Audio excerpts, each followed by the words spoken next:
ఈ సృష్టిలో అపురూపమైన అమ్మ యొక్క గొప్పతనాన్ని చాటే వాయు పురాణంలోని శ్లోకాలకు బాపుగారు గీసిన బొమ్మలు అపూర్వమని చెప్పక తప్పదు. ఆ శ్లోకాలను బ్రహ్మశ్రీ చాగంటి కోటేశ్వరరావు గారి వ్యాఖ్యానంతో పద్మభూషణ్ శ్రీ వరప్రసాదరెడ్డి గారి నిర్వహణలో మాతృవందనం పేరిట ఈ మహోన్నత కార్యక్రమం ఇటీవల హైదరాబాదులో జరిగింది. ఈ కార్యక్రమాన్ని మీరు వీక్షించి అమ్మతత్వాన్ని తెలుసుకోండి.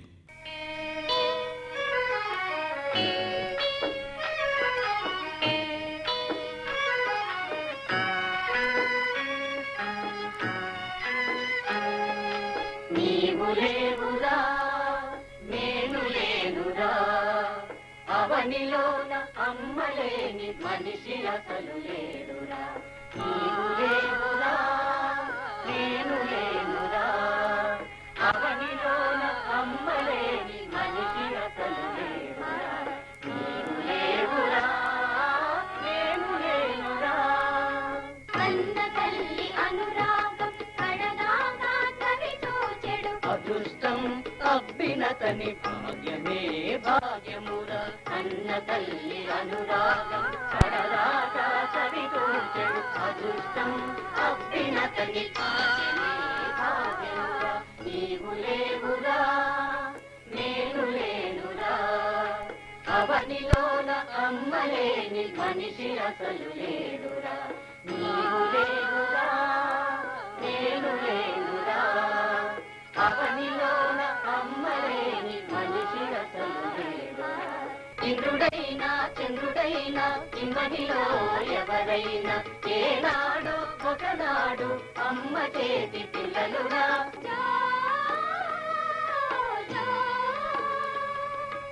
నీవు లేవురా, నేను లేనురా.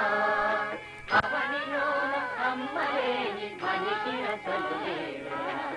ఈనాడో ఒకనాటికి తనువు పండు నాటికి ఆ అమ్మే మన చేతుల పసి పాపగా నిలిచినప్పుడు ఈనాడు ఒకనాటికి తనువు పండు నాటికి ఆ అమ్మే మన చేతుల పసి పాపగా నిలిచినప్పుడు ఆ తరుణమి మాతృ రుణము తీర్చుకొనెడు శుభ తరుణము. ఆ తరుణమే మాతృ రుణము తీర్చుకొనెడు శుభ తరుణము. నీవు లేవురా, నేను లేనురా. అవనిలోన అమ్మలేని మనిషి అసలు లేడురా. నీవు లేవురా, నేను లేనురా. అవనిలోన అమ్మలేని మనిషి అసలు లేడురా. అవనిలోన అమ్మలేని మనిషి అసలు లేడురా. భారతదేశ సంస్కృతి, భారతదేశ సంప్రదాయం, ప్రత్యేకించి ఆర్ష వాంగ్మయాన్ని పరిశీలనం చేస్తే మీకు అది స్పష్టంగా ధర్మము అనేటటువంటి మాట ఎటువైపు నుంచి అన్వయమవుతోందో అర్థమవుతుంది. మహాపతివ్రత అయినటువంటి ఒక తల్లిని బాధ పెట్టినట్టయితే 10 తలలు ఉన్నా నిలబడవు అనేటటువంటి విషయాన్ని స్పష్టంగా రుజువు చేసి మనకి నిరూపణం చేస్తుంది. అలాగే మహాభారతంలో రాజసూయాగం చేసి అవబృధ స్నానం చేసినటువంటి ద్రౌపదీదేవి యొక్క జుత్తు పట్టుకున్నందుకు గాను దుర్యోధనాదులందరూ ఎలా మడిసిపోయారో అర్థమవుతుంది. దేవీ భాగవతాన్ని పరిశీలనం చేస్తే స్త్రీ అంటే అదొక భోగ వస్తువు, అది అనుభవించడానికే తప్ప వేరొక ప్రయోజనం ఏమీ ఉండదు అని చాలా చులకన భావన చేసినటువంటి మహిషాసురాదులు స్త్రీని చులకన చేసినటువంటి కారణం చేత తిరిగి ఏ స్త్రీ స్వరూపంగా వచ్చినటువంటి పరబ్రహ్మం చేతిలోనే మడిసిపోయారో మనం గమనిస్తే అసలు స్త్రీకి ఇవ్వబడినటువంటి ప్రాధాన్యత, గొప్పతనం స్పష్టంగా అర్థమవుతాయి. ప్రాతకాలంలో చేసేటటువంటి ఆరాధన మాత్రం గాయత్రికి సంబంధించినదై ఉంటుంది. ఆ గాయత్రి మహామంత్రాన్ని జపం చేసి గాయత్రిని ఆరాధన చెయ్యడం అనేటటువంటిది ఎంతో కాలంగా వస్తున్నటువంటి సంప్రదాయం. అలాగే బాగా తెలిసున్నవాడైతే గాయత్రి మంత్రాన్ని జపం చేస్తాడు. ఒక స్త్రీ పురుషుడికి స్నేహపూర్వకమైనటువంటి ఉపశాంతిని ఇవ్వగలిగినటువంటి స్థానం. అలాగే ఒక స్త్రీ బిడ్డలని కన్న తల్లి, వంశాన్ని నిలబెట్టేటటువంటి పరమ త్యాగమూర్తి. ఆమె కన్నా మధుర భావన పురుషుడికి వేరొకటి ఉండదు. అంత గొప్పగా 10 మంది యొక్క శాంతికి కారణమైనటువంటి స్వరూపంగా స్త్రీ కొనియాడబడింది. అసలు ఒక పరమ సత్యం చెప్పాలి అంటే, స్త్రీ లేనినాడు పురుషుడికి ఇహము లేదు, పరము లేదు, రెండూ లేవు. ఎందుచేత నేను ఈ మాట అంటున్నానంటే, ఎంత బయట కష్టపడి ఉద్యోగం చేసిన వాడు కానివ్వండి, లేదైనా ఏదో ఒక క్రియాకలాపాన్ని నిర్వహించిన వాడు కానివ్వండి, కానీ ఇంటికి వెళ్ళేటప్పటికీ కేవలం ఏదో ఇటకలతోటి ఇసుకతోటి కట్టినటువంటి ఇల్లు ఇల్లు కాదు. ఏది ఇల్లు అంటే గృహిణి గృహముచ్యతే. ఇంట్లో ఉన్నటువంటి ఇల్లాలే ఇల్లుగా పిలువబడుతుంది. ఇంటిని ఎప్పుడు పరిపూర్ణంగా భావన చేస్తారు అంటే, ఆ ఇంట్లో ఇల్లాలు ఉండి యజమాని వెళ్ళినప్పుడు పరమ ప్రేమతో పిలిచి ఒక్క పాత్రతో కాస్త పళ్ళరసం ఇచ్చిందనుకోండి, ఆ సంతోషం వేరు. ఎంత వృద్ధురాలు కానివ్వండి, ఎంత అనారోగ్యంతో ఉన్నటువంటిది కానివ్వండి, ఇల్లాలు ఇంట్లో ఉంటే పురుషుడికి కలిగేటటువంటి మానసికమైన ప్రశాంతత వేరు. ఆమె లేనప్పుడు అది ఎంత పెద్ద భవంతి కానివ్వండి, పురుషుడికి సంతోషం ఉండదు. అందుకే అసలు పురుషుడి జీవితం ఎవరి మీద ఆధారపడింది అంటే స్త్రీ మీదనే ఆధారపడింది. వేదంలో ఒక గంభీరమైనటువంటి విషయాన్ని ప్రస్తావన చేస్తారు. ఐశ్వర్యం అంతా ఎవరిది అంటే పురుషుడిది కాదు. అందుకే ఇల్లాలు అంటారు. ఇల్లాలు అంటే ఐశ్వర్యం అంతా ఎవరికి చెందుతుంది అంటే స్త్రీకి చెందుతుంది.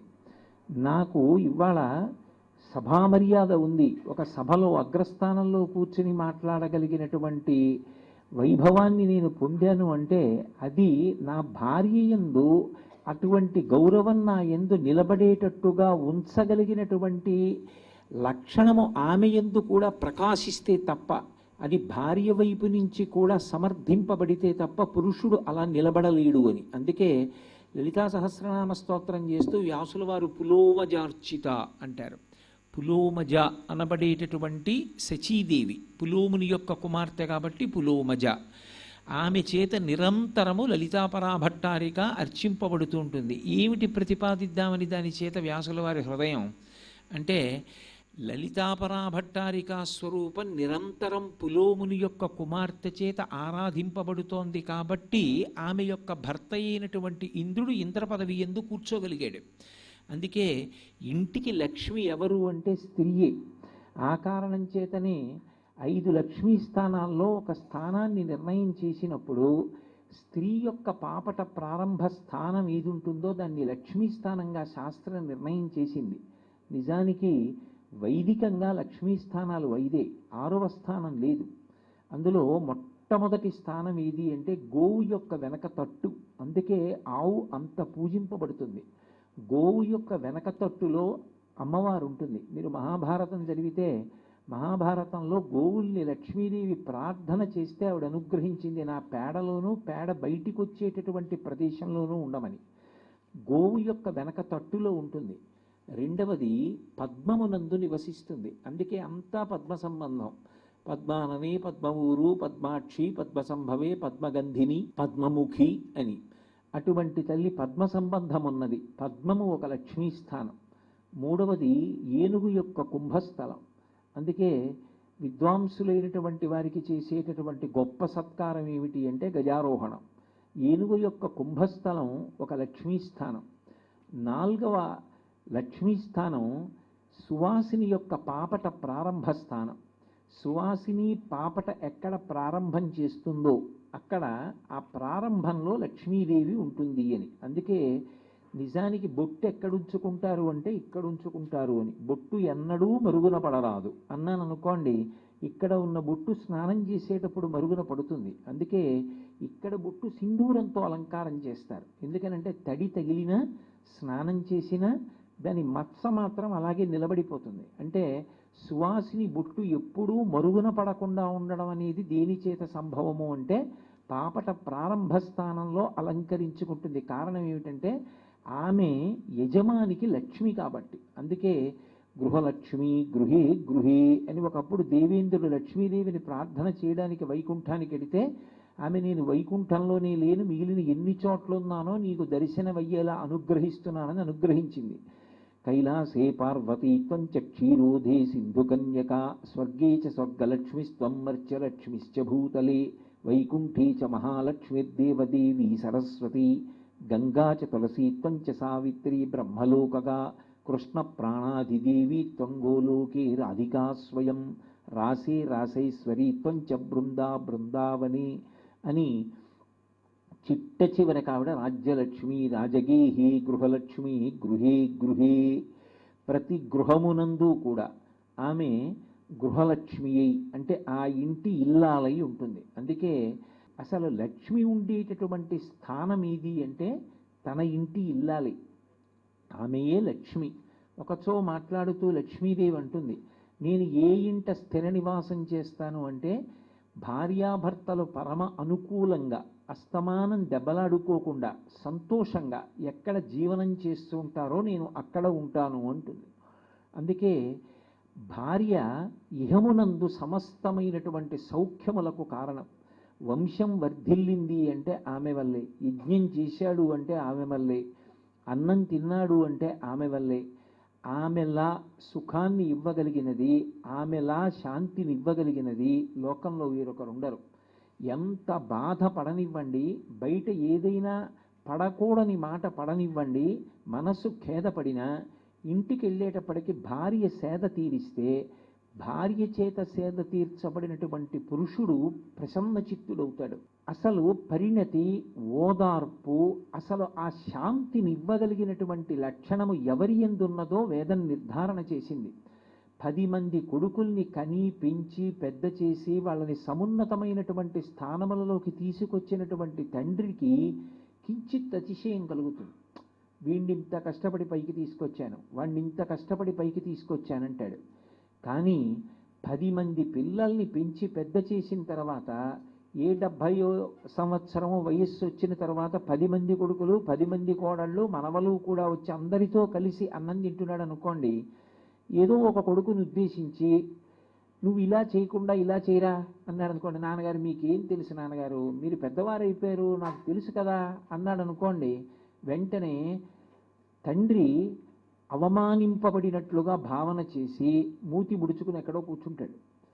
అందరూ నాన్నగారు ఏదో అలిగారు, మనం వెళ్ళి ఇప్పుడు మాట్లాడిస్తే బాగుండదని ఎవరి మానాన వాళ్ళు వెళ్ళిపోతారు గదుల్లోకి. ఒక్క భార్య మాత్రం స్వతంత్రించి దగ్గరికి వచ్చి, చాలిద్దరు మీరు కష్టపడి కని పెంచి పెద్ద చేసి పరిణతినిస్తేనేనా ఇవాళ ఈ స్థానానికి వచ్చాడు, అటువంటి స్థానానికి మీరే కదా తీసుకొచ్చింది, ఇప్పుడు మళ్ళీ వాడేదో అన్నాడని బాధపడతారు ఎందుకు, వాడు అన్నది ఏముంది అందులో, మీరు సంతోషంగా ప్రశాంతంగా ఉండండి అన్నాడు, దానికి ఎందుకు అంత మూతి ముడుచుకుంటారు రండి అని మళ్ళీ తీసుకొచ్చి కాస్త పళ్ళరసం ఇచ్చి పడుకోబెట్టాలి అంటే, ఒకనాడు ఇలా స్నానం చేయిస్తే మళ్ళీ అలా వెళ్ళి ఒంటి మీద మట్టి పోసుకున్నటువంటి కొడుకుని ఓదార్పుతో ఓర్పుతో సేద తీర్చినటువంటి తల్లి హృదయం ఆఖరికి వృద్ధాప్యం వచ్చిన తర్వాత మళ్ళీ ఒంటి మీద మట్టి పోసుకుని కొడుకుల చాంచల్య బుద్ధితోటి మౌఢ్యంతో ఉండిపోయినటువంటి పురుషుణ్ణి సేద తీర్చగలిగినది ఎవరు అంటే భార్య. ఎంత గొప్ప స్థానాన్ని స్త్రీకి ఇచ్చారు, ఆమె వైభవం ఎంత గొప్పగా ఆవిష్కరించారో శాస్త్రాల్లో మనకు అర్థమవుతుంది. పెండ్లి కుమార్తెని పెండ్లి పీటల మీదకి తీసుకొస్తే నడిపించి తీసుకురాకూడదు. ఎందుకు తీసుకురాకూడదు అంటే ఆమె ఆయన యొక్క లక్ష్మీ స్థానం. లక్ష్మి అంటేనే వైభవం. వైభవ స్వరూపిణి అయినటువంటి లక్ష్మి కాలినడకన వచ్చి పీటల మీద కూర్చోవలసిన అవసరం ఏముంటుంది. అందుకే ఆమెని పద్మంలో కూర్చోబెట్టి తీసుకొస్తున్నామన్న భావనతో తట్టలో ధాన్యం పోసి అందులో కూర్చోబెట్టి మేనమామలు తీసుకొస్తారు. మేనమామల ముద్దు మేలైన ముద్దు, తాతలకు తాముద్దు తాను అబ్బాయి అని మేనమామ తీసుకొచ్చాడు అంటే లోకంలో ఒక పరిహాసం చెప్తూ ఉంటారు. ఏదో ఒక పిల్ల పుట్టింది అనుకోండి, ఆ మేనమామని ఏమంటారంటే ఒరే నీకు భార్య పుట్టిందిరా అంటుంటారు. అక్క చెల్లెలకి బిడ్డ పుడితే నేనెన్నడూ ఈమెను అలా చూడలేదు, ఈమె ఆడపిల్ల, నారాయణమూర్తిని చేరాలి, అక్కడ చేరవలసిన పిల్ల ఇక్కడ పుట్టి మమ్మల్ని ఉద్ధరించింది, అందుకని నేను ఈమెని లక్ష్మిగా నారాయణుడికి అప్పచెప్పడానికి తీసుకొస్తున్నాను తప్ప ఎవరో తెలియక పరిహాసమాడినా నేనెన్నడూ ఆ భావనతో చూడలేదు, లక్ష్మిగానే చూశాను అని చెప్పడానికి మేనమామలు తట్టలో ధాన్యం పోసి బుట్ట ఎత్తి తెచ్చి పీటల మీద కూర్చోపెడతారు తప్ప ఆడపిల్లని మాత్రం పెళ్లి పీటల మీదకి నడిపించి తీసుకురారు. అలాగే ఇంటికి ఎంతటి మహాత్ములు రానివ్వండి, నియమం ఒక్కటే, ఎడం భుజం మీద ఉత్తరీయం లేకుండా ఆహ్వానం పలకకూడదు. ఎడం భుజం మీద ఉత్తరీయం లేకుండా ఆహ్వానం పలికాడనుకోండి, ఆయనకి శాస్త్రం తెలియదు అని గుర్తు. అదే ఎంతటి మహానుభావుడు కానివ్వండి, ఒకే ఒక్క మర్యాద ఏమిటంటే ఉత్తరీయం వేసుకుని స్వాగతం చెప్తారు. అదే ఇంటికి ఆడపిల్ల వస్తోందనుకోండి, కోడలు వస్తోందనుకోండి, కోడలు కాదు రావలసింది, కోడలు కన్నా ముందు ఆవు రావాలి. ఎందుచేత అంటే ఆమె ఒక్క మాట పడవలసిన అవసరం లేకుండా పరదేవతా స్వరూపిణి అయి నిరంతరం కాపాడుకుంటుంది. అందుకే ఎంతో నిర్ధనుడు అనుకోండి, అప్పుడు కన్యాదానం చేసేటప్పుడు గుమ్మడి పండు మీద గంధపు చెక్క పెట్టి దానం చేస్తారు. దానికి అర్థం ఏమిటంటే దశదానములు చెయ్యాలి ఆడపిల్లని ఇచ్చేటప్పుడు. కానీ దశదానములు చెయ్యగలిగిన శక్తిని ఈశ్వరాను నాకు ఇవ్వలేదు కాబట్టి తత్తుల్యం గుమ్మడి పండు మీద గంధపు చెక్క పెడుతున్నాను అని. దశదానములు చెయ్యగలిగి గుమ్మడి పండు మీద గంధపు చెక్క పెట్టాడనుకోండి, అంతకన్నా ఆత్మద్రోహం ఇంకోటి లేదు. కన్యాదానం చేసినంత మాత్రం చేత ఆడపిల్ల మీద అధికారాన్ని, ఆడపిల్ల మీద ఆప్యాయతని, ఏ ఇంట్లో పుట్టిందో ఆ కుటుంబంలో సభ్యత్వాన్ని ఆడపిల్ల కోల్పోదు.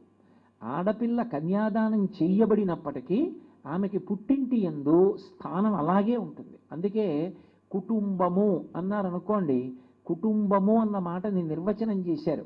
నేను కుటుంబము అన్నాను అనుకోండి, నా కుటుంబము అంటే దాని అర్థం నేను, నా ధర్మపత్ని ఇద్దరం, మా అమ్మగారు నాన్నగారు 4, 2 కొడుకులు 6, 2 కోడళ్ళు 8, కూతురు 9, 10 అతిథి. ఈ 10 మంది కలిస్తే కుటుంబము అంటారు. ఇందులో ఆడపిల్ల పెళ్ళై వెళ్ళిపోయినా, ఆమె అక్కడికి వెళ్ళిపోయినా నా ఇంట్లో సభ్యురాలిగానే ఆమె కొనసాగుతుంది తప్ప నా కుటుంబంలోంచి సభ్యత్వం పోదు. అందుకే ఒక మగపిల్లవాడైతే ఏ కుటుంబంలో పుట్టాడో ఆ వంశాన్నే ఉద్ధరిస్తాడు. అదే ఆడపిల్ల అయితే కేవలం ఎక్కడ పుట్టిందో అక్కడ కాదు, ఆ పిల్ల ఎక్కడ పుట్టిందో ఆ వంశాన్ని, తన ఉత్తమమైనటువంటి నడవడి చేత ఏ వంశాన్ని మెట్టిందో ఆ మెట్టినటువంటి ఇంటిని రెండిటినీ కూడా ఉద్ధరించగలిగినటువంటి స్థితిలో ఉంటుంది. అందుకే 2 వంశాలని ఉద్ధరించగలిగినటువంటి శక్తి ఎవరి యందు ఉంటుంది అంటే ఒక్క ఆడపిల్లకిచ్చారు తప్ప మగపిల్లవాడికి ఇవ్వలేదు. పైగా ఇంకొక విశేషం ఏమి అంటే అన్నం పెట్టడము అనేటటువంటిది నడిచేది ఎవరి వైపు నుంచి అంటే ఒక్క ఆడపిల్ల వైపు నుంచే వెడుతుంది. భార్యా స్థానమునకు అంత విశేషమైనటువంటి ప్రతిపత్తి. ఆమె లేనినాడు పురుషుడికి అసలు తరించేటటువంటి అవకాశం కూడా లేదు. అంతటి శాంతి స్థానం. ఇహము పరము ఎవరి మీద ఆధారపడ్డాయి అంటే కేవలము ఆమె మీదనే ఆధారపడ్డాయి. అందుకే శాస్త్రములన్నీ కూడా, పురాణములన్నీ కూడా, కావ్యములన్నీ కూడా ఎక్కడైనా స్త్రీ సంబంధమైనటువంటి విషయాన్ని ప్రస్తావన చెయ్యవలసి వస్తే అంత గొప్పగా ఆరాధన చేశాయి. అన్నిటిని మించి మీరొక్క విషయాన్ని గమనించగలిగితే ఓర్పుకి పరాకాష్ఠ ఎవరు అంటే స్త్రీ. స్త్రీ ఓర్పు పట్టినట్టు పురుషుడు పట్టడం అంత తేలిక విషయం కాదు. అందుకే ఛకారంతో ప్రయోగం చేశారు అంటే సంస్కృతంలో ఒక విశేషమైన విషయాన్ని తెలియచేస్తున్నారు అని గుర్తు. తట్టుకోవడం చాలా కష్టము అన్నారనుకోండి, దాన్ని సంస్కృతంలో ఛాతో చెప్తారు. ఛ పలకడం ఎంత కష్టమో ఛాతో ప్రారంభమయ్యేవి తట్టుకోవడం అంత కష్టం. క్షుత్ అన్నాననుకోండి, ఆకలి, ఆకలి మంట, ఆకలి వేసిందనుకోండి దాన్ని తట్టుకోవడం అంత తేలిక కాదు. ఆకలి పెరిగితే నేరములు పెరుగుతాయి. ఆకలి అందరిది అదుపులో ఉందనుకోండి, ఆకలి తీర్చబడుతోందనుకోండి, నేరములు అదుపులో ఉంటాయి. ఆకలి నేరము పరస్పరం ఒకదాని మీద ఒకటి ఆధారపడి ఉంటాయి. ఆకలి ధర్మాన్ని, ఆకలి శాంతిని, ఆకలి న్యాయాన్ని కబళించేస్తాయి. అందుకే ప్రభువు యొక్క ప్రథమ కర్తవ్యం ఏమిటి అంటే ఆకలి లేకుండా చూడడం. తన చేత పరిపాలింపబడుతున్న వాళ్ళు ఆకలి కేక వేస్తే యజ్ఞం చేసి దేవతలను ఆరాధన చేసేవాడు ముందు పంట కోసం. అంత గొప్పగా ఆ ఆకలి తీర్చేటటువంటి అన్నం ఇవ్వగలిగినటువంటి రూపంగా ఎవరిని కీర్తిస్తారు అంటే భూమిని కీర్తిస్తారు. ఇంత ఓర్పు పట్టాలి అంటే ఆవిడికే చెల్లింది. ఎందుకని అంటే తెల్లవారి లేచి ఇల్లు కట్టుకోవాలంటే ఆవిడ గుండెల మీద గుణపంతో పొడుస్తాం. పట్టెడు అన్నం కావాలంటే నాగలి పెట్టి ఆవిడ శరీరం మీద రాపాడిస్తాం. నేను మల విసర్జన చెయ్యాలన్నా మూత్ర విసర్జన చెయ్యాలన్నా ఆవిడ గుండెల మీద చేస్తాం. తెల్లవారి నిద్రలేస్తే ఆవిడ మీద కాలు పెట్టి కిందకి దిగుతాం. కాళ్లతో ఆవిడ్ని తంతు నడుస్తాం, చెప్పులతో నడుస్తాం. ఆవిడ పట్ల మర్యాద ప్రకటనం చేసి నిజానికి పూజించేదానికన్నా ఆమె పట్ల చేసేటటువంటి అపచారం ఎక్కువ. ఊపిరున్నంత కాలం ఏదో ఒక విభూతిని చూసి మావాడు మావాడు మావాడు మావాడన్న వాళ్ళు ఊపిరి ఆగిపోతే ఇంటి బయట పడుకోబెట్టేస్తారు. కానీ అక్కున చేర్చుకుని గుండెల్లో చేర్చుకుని కడుపులో పెట్టుకునేది ఎవరంటే భూమి ఒక్కటే. అందుకే భూమికి క్షితి అని పేరు. క్షితి అంటే అంత ఓర్పు ఉంది కాబట్టి భూమిని క్షమ, ఓర్పు కలిగిన తల్లి అని పిలుస్తారు. ఎక్కడైనా ఓర్పు అంటే స్త్రీయే, వడ్డన స్త్రీయే, ఆర్తిని తీర్చుట స్త్రీయే. ఎక్కడ చూడండి ఈ లోకం అనుగ్రహాన్ని పొంది అభ్యున్నతి పదంలో నడిచింది అంటే దానికి ప్రధాన కారణం ఎవరు అంటే స్త్రీయే. అందుకే మాతృపిండం దదామ్యహం. వాడు పూర్ణత్వాన్ని ఎప్పుడు పొందుతాడు అంటే అమ్మ గౌరవం, అమ్మ వైభవం అర్థమైంది. అందుకే 16 శ్లోకాలు రాశారు. 16 పూర్ణత్వాన్ని పొందాడు అని గుర్తు. అందుకే అందులో మొట్టమొదటి పాదాలలో ఓ మాట అంటారు, గర్భస్య ధారణీ దుఃఖం విషమే భూమివర్త్మని తస్య నిష్క్రమణార్థాయ మాతృపిండం దదామ్యహం. గర్భస్య ధారణీ దుఃఖం. అమ్మ గర్భధారణ చాలా దుఃఖం అమ్మా. విషమే భూమివర్త్మని, అందున ఈ భూమి మీద నడవడం ఉందే అమ్మా, ఎంత కష్టమో అప్పుడు. అటువంటి కష్టం ఎవరి కోసం పడ్డావమ్మా? నా కోసం పడ్డావు. దానికి నేనేమి ఇవ్వగలను నీకు? తస్య నిష్క్రమణార్థాయ మాతృపిండం దదామ్యహం. ఇదిగో పిడచ పెడుతున్నాను. ఏమిటి ఆ మాటలకు అర్థం వ్యాసుల వారికి అంటే, గర్భస్య ధారణే దుఃఖం.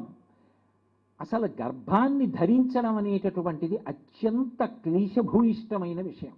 అసలు పురుషుడికి అవకాశం లేనేది. ఒక్క స్త్రీకి మాత్రమే అటువంటి అవకాశం. అన్నిటినీ మించి అసలు గర్భిణీ స్త్రీ అంటే ఉండడమా ఉండకపోవడమా అన్నంత పెద్ద రుగ్మత ఎక్కడ ప్రారంభము అంటే అన్నద్వేషము చేత. అన్నద్వేషం కలగకూడదు. ఎందుకంటే కలియుగంలో యుగలక్షణం ఏమిటి అంటే అన్నగత ప్రాణం. అన్నాన్ని ఎంతకాలం ఇష్టపడతాడో, పదార్థములను పచనం చేస్తున్నప్పుడు వచ్చినటువంటి వాసన చూసి ఎంతకాలం ప్రేరేపితుడవుతాడో అంతకాలం ప్రాణములు సువ్యవస్థితంగా ఉన్నాయని గుర్తు. అన్నద్వేషం వచ్చిందనుకోండి, అన్నం పెడతాను అంటే వాంతి వచ్చిందనుకోండి, అన్నం తిను అంటే అబ్బో నాకొద్దు అంటున్నాడు అనుకోండి, ఏది ఇమడట్లేదు అనుకోండి, అన్నద్వేషం పుట్టింది అంటే మృత్యువునకు సంకేతము అని. కలియుగంలో అందుకే అన్నద్వేషం కలగకూడదు అని. అటువంటి అన్నమునందు ద్వేషము కలుగుతుంది గర్భిణికి. గర్భస్య ధారణీ దుఃఖం. అది ఎలా ఉంటుందంటేట, లోపల పెరుగుతున్నటువంటి పిండం నిర్దాక్షిణ్యంగా, ఒక పిశాచమో ఒక రాక్షసుడో ఎలా ప్రవర్తిస్తాడో కడుపులో పెరుగుతున్న పిండం అలా ఉంటుంది. ఆయన భాషలో అయితే, ఆయన పుస్తకంలో వాడిన మాట పారాసైట్ అన్న మాట వాడారు. ఆయన ఏమన్నారంటే, అమ్మ దగ్గర గర్భిణిగా ఉన్నప్పుడు ఐరన్ ఎక్కువ ఉండాలట రక్తంలో. అమ్మ దగ్గర ఉందా లేదా పిండానికి అనవసరం. అది పూర్తిగా తయారు కావడానికి 375 mg ఐరన్ కావాలి. ఈ కావలసిన ఐరన్ అంతటినీ కూడా అమ్మ దగ్గర నుంచి నిర్దాక్షిణ్యంగా అది పెరుగుతున్నప్పుడు లాగేస్తుంది. లోపల ఎవరిని ఆవిడ పోషిస్తోంది, వాడు మాత్రం అమ్మ శరీరంలోంచి అలా లాగేస్తున్నాడు. ఇన్నిటిని ఒక జలగ ఎలా లాగుతుందో అలా లాగుతున్నాడు. ఆ బిడ్డ బయటికి వచ్చింది అంటే అమ్మ శరీరంలో ఒక భాగం అది. ఆ భాగం తిరుగుతోంది అంటే అమ్మే తిరుగుతోంది, అమ్మ శరీరంలో భాగం అది. అందుకే ఆ స్పర్శ యందు అంత ఆప్యాయత. అసలు అమ్మని ముట్టుకునేటప్పటికీ అంత సంతోషం, అమ్మ బిడ్డని ముట్టుకుంటే అంత ఆదరణ, అంత సేద తీరిపోతాడు. అది పరమేశ్వరుడు పెట్టిన గొప్ప లక్షణం. నేను ఒక చోట ఒక హాస్పిటల్లో ఒక కవల పిల్లలు ముందుగాని అంటే ప్రసవం అవ్వవలసిన సమయం కన్నా బాగా ముందు పుట్టారు. ఓ బిడ్డని ఇంక్యుబేటర్లో పెట్టారు, అంటే అమ్మ గర్భంలో ఉన్న వాతావరణంలో వాళ్ళు పడుకోబెట్టారు. కానీ ఆ డాక్టర్ గారు అనేవారు రోజు అమ్మ తల్లి మాత్రం ఏదో ప్రత్యేకమైన దుస్తులు వేసుకుని లోపలికి వెళ్ళి ఒక్కసారి ముట్టుకుంటూ ఉండండి, ఒక్క 2 నిమిషాలు శుభ్రంగా చేతులు కడుక్కొని ముట్టుకోండి. అమ్మ, అమ్మమ్మ, నాయనమ్మ ఇలాంటి వాళ్ళు ఒకసారి ముట్టుకోండి అమ్మ అనేవారు. నాకు ఏమో అది వైద్యంలో అంతర్భాగంలో ఉంది అనుకున్నాను. ఆ వైద్యుడితో నాకు మంచి అనుబంధం ఉంది, ఆయన నాతో ప్రేమాస్పదుడు. అందుకని ఆయన్ని స్వతంత్రించాడుగా, ఎందుకంటే వీళ్ళని ఇలా రోజు ముట్టుకోమంటారు చేతులు కడుక్కుని అని.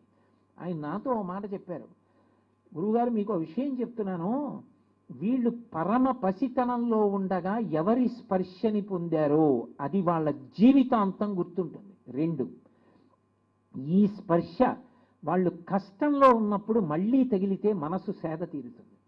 అందుకే ఎవరెవరు వీళ్ళని పెంచడంలో ప్రధాన పాత్ర ఉంటుందో, ఎవరి దగ్గర వీళ్ళు ఎంత ఏడుస్తున్నా శాంతి పొందాలో వాళ్ళని ముట్టుకొమ్మని చెప్తామండి, అందుకని ముట్టుకొమ్మని చెప్తున్నాను అని చెప్పారు ఆయన. ఆయన చండీగఢ్లో ప్రత్యేకం ఇలా ముందు పుట్టిన పిల్లల్ని పెంచడంలో బ్రతికించడంలో నైపుణ్యం సాధించి వచ్చి మా కాకినాడలో ఒక వైద్యశాలలో చేరారు ఆయన. అటువంటి డాక్టర్ గారు కూడా ఈ సిద్ధాంతాన్ని బలపరిచారు. ఆమె యొక్క స్పర్శ అంత గొప్పగా సేద తీరడానికి కారణం ఎందుకయింది అంటే, అసలు బిడ్డడి యొక్క శరీరం అమ్మ శరీరం కన్నా భేదం కాదు.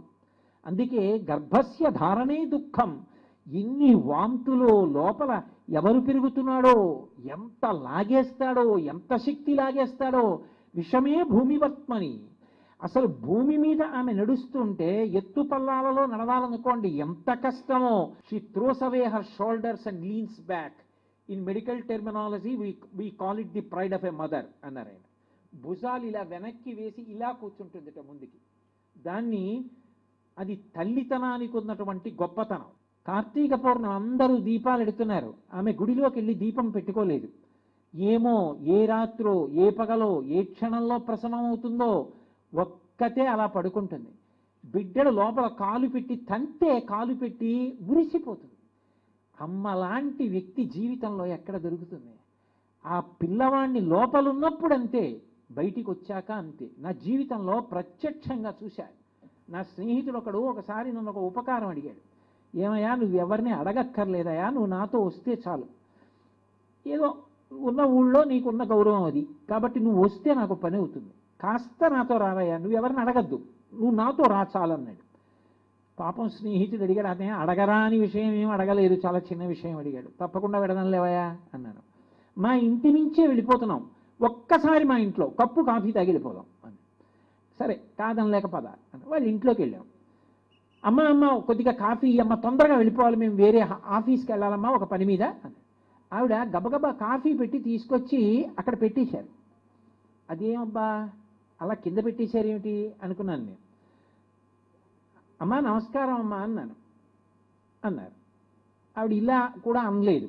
ఓ పోన్లే పెద్ద ఆవిడ ఏమి ఇబ్బందో అని మనసు సరిపెట్టుకున్నాను. కాఫీ తాగేశాం, ఇద్దరం బయటికి వెళ్ళిపోతున్నాం. అక్కడ పిల్లలు ఆడుకుంటున్నారు, అది అపార్ట్మెంట్ కింద గ్రౌండ్ ఫ్లోర్ దగ్గర పిల్లలు ఆడుకుంటున్నారు. వాళ్ళు పరిగెత్తుకొచ్చి అన్నారు, అంకుల్ మీరు చూడలేదా, మా అమ్మగారి వేళ్ళు 4 తెగిపోయాయి అన్నారు. అతను చటుక్కున ఆగిపోయి ఎప్పుడు అన్నాడు. సాయంకాలం 4ంటికి పెద్ద గాలి వేసింది కదా, మా అమ్మగారు ఏదో మాట్లాడుతూ తలుపు దగ్గర నించున్నారు, అది పెద్ద గాలికి తలుపు వచ్చేయడంలో చిడత విరిగిపోయి 4 వేళ్ళు అందులో ఉండిపోయి తెగిపోయాయి అన్నాడు. అతను నేను కూడా గబగబా ఇంట్లోకి వెళ్ళి అమ్మ వేళ్ళు తెగిపోయాయా అన్నాడు. ఇంతంత లావున వాచిపోయింది, ఒక్కొక్క వేలు తెగిపోయి ఉన్నాయి, 4 వేళ్ళు అంటే ముక్కలైపోలేదు, నలిగిపోయాయి శుభ్రంగా, నెత్తురు గూడు కట్టేసి ఉంది. అమ్మ ఎందుకు పెట్టావమ్మా కాఫీ ఇలాగా అన్నాడు. అంటే ఆవిడండి, నాన్న ఆయన ఎప్పుడు మన ఇంటికి రాలేదురా, ఇన్నాళ్ళకి మన ఇంటికి వచ్చారు, నువ్వు ఏదో పని మీద పెడతావు అమ్మా, ఒక్క కప్పు కాఫీ అమ్మా తాగి పెడతానన్నావు, మళ్ళీ ఎప్పుడు తిరిగి వస్తావో ఏమిటో, ఏ పని మీద పెడుతున్నావో, నా వేళ్ళు తెగే నీకు కాఫీ పెట్టలేను అని ఎలా అనగలను నాన్న, కాఫీ ఇద్దామని పెట్టాను రా అంది. మీరు నమ్మండి నమ్మపోండి, ఒక పావు గంట సేపు నాకు బాహ్య స్ఫురణ లేదు అసలు. అమ్మ అంటే ఇది కదా అని. ఎందుకు నాన్న ఇప్పుడు పర్వాలేదురా, ఏమైపోతుందిరా, నువ్వు వెళ్ళరా పని మీద అంటుంది. అబ్బా అమ్మ లాంటి వ్యక్తి ప్రపంచకంలో ఎక్కడుంటుందండి? అమ్మ అమ్మే. అందుకే వ్యాసుడంతటి వాడు అమ్మకి వరం ఇచ్చాడు, అమ్మ నువ్వు తలుచుకుంటే వస్తా ఎప్పుడైనా సరే. అటువంటి అమ్మకి నమస్కారం చేస్తున్నాడు. అదే వ్యాసుడు మహాభారతంలో, అమ్మా ఇంటి గొడవలు నువ్వు పడలేవు, ఇక చాలా భయంకరంగా ఉంటుంది. ఇక ధృతరాష్ట్రుడు, పాండురాజు వీళ్ళు కొట్టుకుంటారు.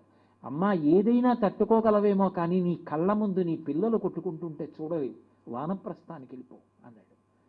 పంపించేశాడు తల్లిని. తల్లి సత్యవతీదేవి కోడళ్లతో కలిసి అరణ్యానికి వెళ్ళిపోయి వానప్రస్థంలో శరీరం వదిలిపెట్టేసింది. మహాభారతంలో వ్యాస హృదయాన్ని అర్థం చేసుకుంటే అమ్మకి ఉపకారం చేశావా చేయలేదా పీడాపోయేది. అమ్మ ముందు బిడ్డలు కొట్టుకోకుండా బ్రతకడం కనీసం చేత కావాలి. లేకపోతే వ్యాసుడు పంపించినట్టే ఆ మాటల వెనక ఎంత గాంభీర్యం ఉంటుందో అర్థమవుతుంది. ఆలాలి రాగాలలో నువ్వు ఊగాలి. గర్భస్య ధారణే దుఃఖం విషమే భూమివర్త్మ్యని తస్య నిష్క్రమణార్థాయ మాతృపిండం తదామ్యహం. అసలు బాపు గారు ఈ శ్లోకానికి గీసినటువంటి బొమ్మ, ఆయనకి ఆ ఆలోచన వచ్చినందుకు ఆయన అమ్మ దగ్గర పడిపోయిన పిల్లవాడిని ఎలా గీశారో బాపు గారి పాదాల దగ్గర మనం అలా పడిపోవాలి. ఎందుకు చెప్తున్నానో తెలుసా? మీరు నమ్మండి నమ్మపోండి, నేను ఇది ఏదో గొప్ప కోసం చెప్పుకోవట్లేదు. నేను ఈ పుస్తకంలో ఈ మొట్టమొదటి బొమ్మ ఇప్పటికీ ఎన్ని వందల మందికి చూపించుంటాను. మా ఇంటికి వచ్చిన వాళ్ళందరికీ ఏదో అపురూప చిత్రం ఏదైనా చూపించినట్టు నేను చూపిస్తే ఈ పుస్తకంలో చూపిస్తుంటా, పిల్లలకి చూపిస్తుంటా. ఆయన ఈ శ్లోకానికి గీసినటువంటి బొమ్మ చూడండి. అసలు ఈ రెండు పాదాలు కిందకి దిగొస్తుంటే ఓ పాదం దగ్గర ఓ పసిపిల్లాడు దిగంబరంగా బోర్లా పడుకుని ఆ పాదానికి నమస్కారం చేస్తున్నాడు.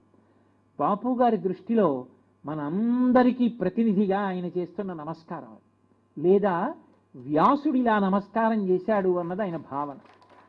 ఎంత గొప్పగా గీశారంటే, దేవాలయంలో ఎవరుంటారు? పరమేశ్వరుడు ఉంటాడు. భగవద్ దర్శనానికి ఎక్కడికి వెడతాం? పైకి ఎక్కి వెడతాం, అక్కర్లేదు. ఈ దేవాలయంలో మూర్తి దిగొస్తోంది ఎవరిగా? అమ్మగా. అమ్మయే సృష్టికర్త, అమ్మయే స్థితికర్త, అమ్మయే ప్రళయకర్త, త్రిమూర్త్యాత్మక స్వరూపం. అందుకే మాతృదేవో భవ అని వేదం శాసనం చేసింది. అమ్మ సృష్టికర్త. అసలు గర్భాలయము అన్న మాట ఎక్కడి నుంచి వచ్చిందంటే, అమ్మ కడుపు గుడి, అందులో ఈ పిండం ఊపిరి పోసుకుంది. ఆశీర్వచనాల్లో నా ఉసురు కూడా, నా యుద్ధాయం కూడా తీసుకుని నువ్వు బ్రతకు అనగలిగినది ఎవరైనా ఉంటే సృష్టిలో అమ్మ ఒక్కతే, ఇంకెవ్వరు అనరు. అందుకే ఆమె స్థితికర్త, ఆమె ప్రళయకర్త. నిద్రపోని పిల్లవాడిని జోకొట్టి పుచ్చుతుంది, అందుకే స్వల్పకాలిక లయం చేస్తుంది. అటువంటి అమ్మ శివస్వరూపం. ఆమె సృష్టికర్త బ్రహ్మ, ఆమె స్థితికర్త విష్ణువు, ఆమె ప్రళయకర్త పరమశివుడు. ఇప్పుడు ఆ గుళ్ళో మీరు ఏ పేరు పెట్టి పూజ చేయండి, ఆ సృష్టికర్త స్థితికర్త ప్రళయకర్తల యొక్క సమాహార స్వరూపమైన పరబ్రహ్మము కరచరణాదులతో నడిచి వచ్చి కిందకొస్తే అదే అమ్మ. ఆ అమ్మ పాదాల దగ్గర నేను చేయగలిగినది బోర్లా పడి నమస్కారం చేస్తానంతే, అంతకన్నా నేను చేయగలిగినది లేదు. జలజాతి క్షణుతోడి తెచ్చితివి నా సందేశముని చెప్పి నన్ను నిలువం పెట్టితివి నీ కృపన్ బ్రతికితి నీకన్న పుణ్యాత్మకుల్ కలరే దీనికి నీకున్ ప్రత్యుపకృతిని చెయ్యంగ నేనేరా అంజలి ఘటించద భూసురాన్వయమణి సద్బంధు చింతామణి అంటుంది రుక్మిణీదేవి. అలా ఈ శ్లోకానికి ఏమి ఆలోచన చేశాడో మహానుభావుడు. ఈ పైన ఓ ముగ్గు పెట్టారు. ఈ ముగ్గు పెట్టడం ఆశ్చర్యం అసలు. ఎందుచేత అంటే, మనకి ఎప్పుడైనా ఎక్కడైనా ముగ్గు పెట్టారనుకోండి, ఒక విశేష ఫలితం కలిగితే ముగ్గు పెట్టకుండా చేయకూడదు. ఆ ముగ్గు వేశారు అంటే ఒక మార్పు జరుగుతోంది అని గుర్తు, ఒక మంగళప్రదత్వం ఉన్నది, ఏదో కొత్తదనం వస్తోంది. ఒక బిడ్డ పుడుతున్నాడు, ఆమె తల్లి అవుతోంది, ఒక వంశం నిలబడుతోంది, ఒక తాత సంతోషిస్తాడు, ఒక తండ్రి సంతోషిస్తాడు. ఏమో ఆ పుట్టినవాడు ఈ దేశానికి ఎంతటి మహోపకారం చేసేవాడు కావాలో, ఎంత లబ్ధప్రతిష్ఠుడు కావాలో. అందుకే పైన ముగ్గు పెట్టారు. ముగ్గు పెట్టి దానికి అధోముఖంగా ఒక తామర పువ్వుని పెట్టారు, లక్ష్మీ స్థానం. ఆ తామర పువ్వు వేలాడుతోంది. అమ్మ కన్నా లక్ష్మి ఎవరుంటారు లోకంలో? ఇలా ఉంచి ఆ గుడి మించి కిందకి దిగుతున్నటువంటి అమ్మ పాదాలు. ఈ అమ్మకి ప్రాణం ఏమిటి? ఆమె భర్త.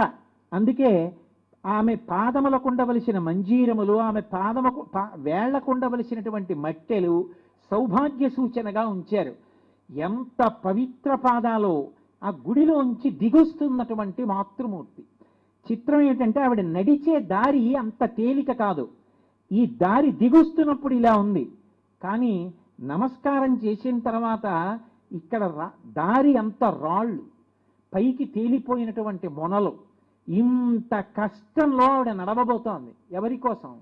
పరిచయం లేని వీడి కోసం. ఎంత భావన చేశాడో ఆయన మహానుభావుడు. నిజంగా వ్యాసుల వారి శ్లోకం ఒకెత్తైతే బాపు గారు ఇటువంటి బొమ్మ గీయడం ఒకెత్తు. నా దృష్టిలో అయితే బాపు గారు గీసిన బొమ్మలన్నీ ఒకెత్తు. ఈ మాతృవందనంలో ఆయన 16 శ్లోకాలకి వేసినటువంటి బొమ్మలు ఒకెత్తు. అమ్మా, నువ్వు గొప్ప ఇంట్లో పుట్టావు, గొప్ప ఇంటిని మెట్టావు. ఆమె మెట్టినింటికి వెళ్ళింది, భర్తకి ప్రాణం, అత్తమామలకి ఆవిడ ఇంటి దీపం. ఇంతమంది నిన్ను సంతోషపెట్టేవాళ్ళు ఉంటే రాక ఏడిపించిన వాడిని ఎవరైనా ఉంటే నాతో ఏ పరిచయం ఉందమ్మా?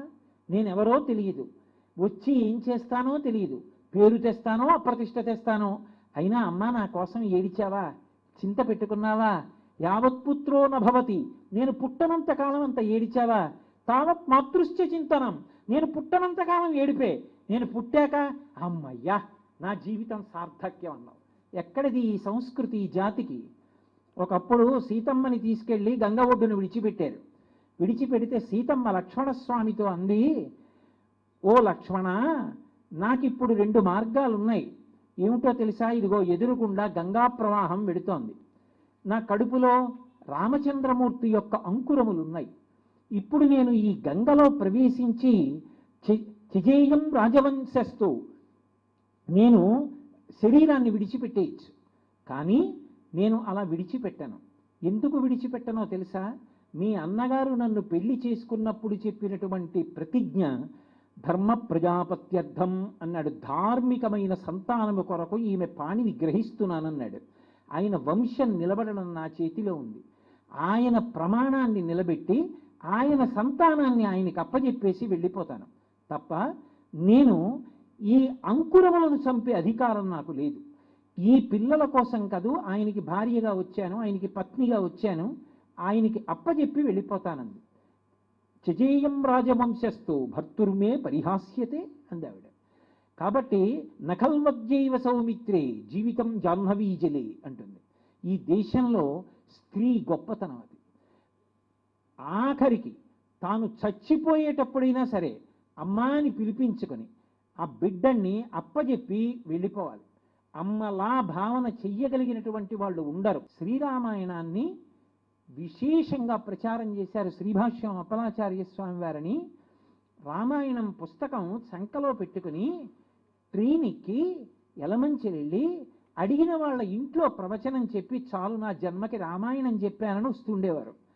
అంత భక్తి ఆయనకి రామాయణం అంటే. అటువంటి వ్యక్తి లేక లేక లేక లేక లేక లేక సింహాచలానికి గిరి ప్రదక్షిణం చేస్తే పుట్టారు. వాళ్ళ అమ్మగారికి ఆయన పుట్టిన తర్వాత ఆయన చిన్న పిల్లవాడిగా ఉన్నారు, ఏదో 6 ఏళ్ళో 7 ఏళ్ళో ఉంటాయి. వాళ్ళ అమ్మగారికి శరీరంలో ఆరోగ్యం బాగులేక పడుకుని నిద్రపోతున్నారు. ఆ పిల్లవాడి మేనత్త స్నానం చేయించడానికి తీసుకెడుతోంది.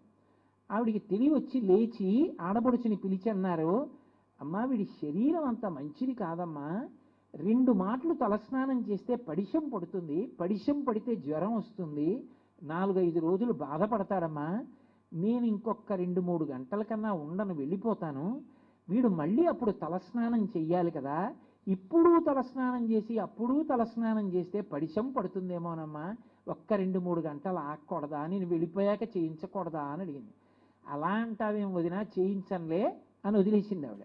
ఖచ్చితంగా 2-3 గంటల్లో ఆ పిల్లవాడికి ఎక్కువ తలస్నానం చేయించద్దు అని అమాయకంగా అప్పలాచార్య స్వామి వారు చూస్తుండగా ఆ తల్లి భగవన్నామని చెప్తూ వెళ్ళిపోయి, ఒక కొడుకు 2వ మాట తలస్నానం చేస్తాడేమో అని అమ్మ అంత బెంగ పెట్టుకుంది. ఏమి మాతృ హృదయం!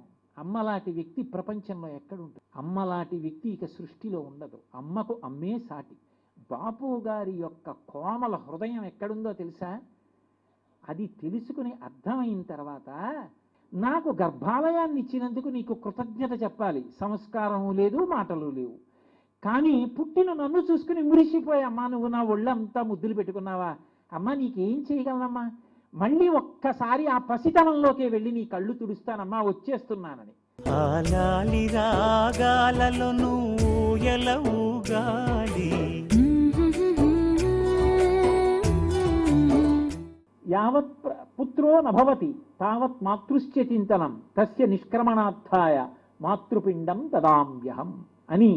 మళ్ళీ ఇక్కడికి వచ్చేటప్పటికి కూడా రెండు పక్కల రెండు లతలు అరవిరిసినటువంటిది, పైకొక పువ్వు పక్కకొక పువ్వు. నిజంగా భారమైన హృదయంతో చింతనం అని వ్యాసుల వారు అన్నందుకు శోక కారణం పైన లేదు, లోపలుంది, పుట్టలేదు ఎవరోనని.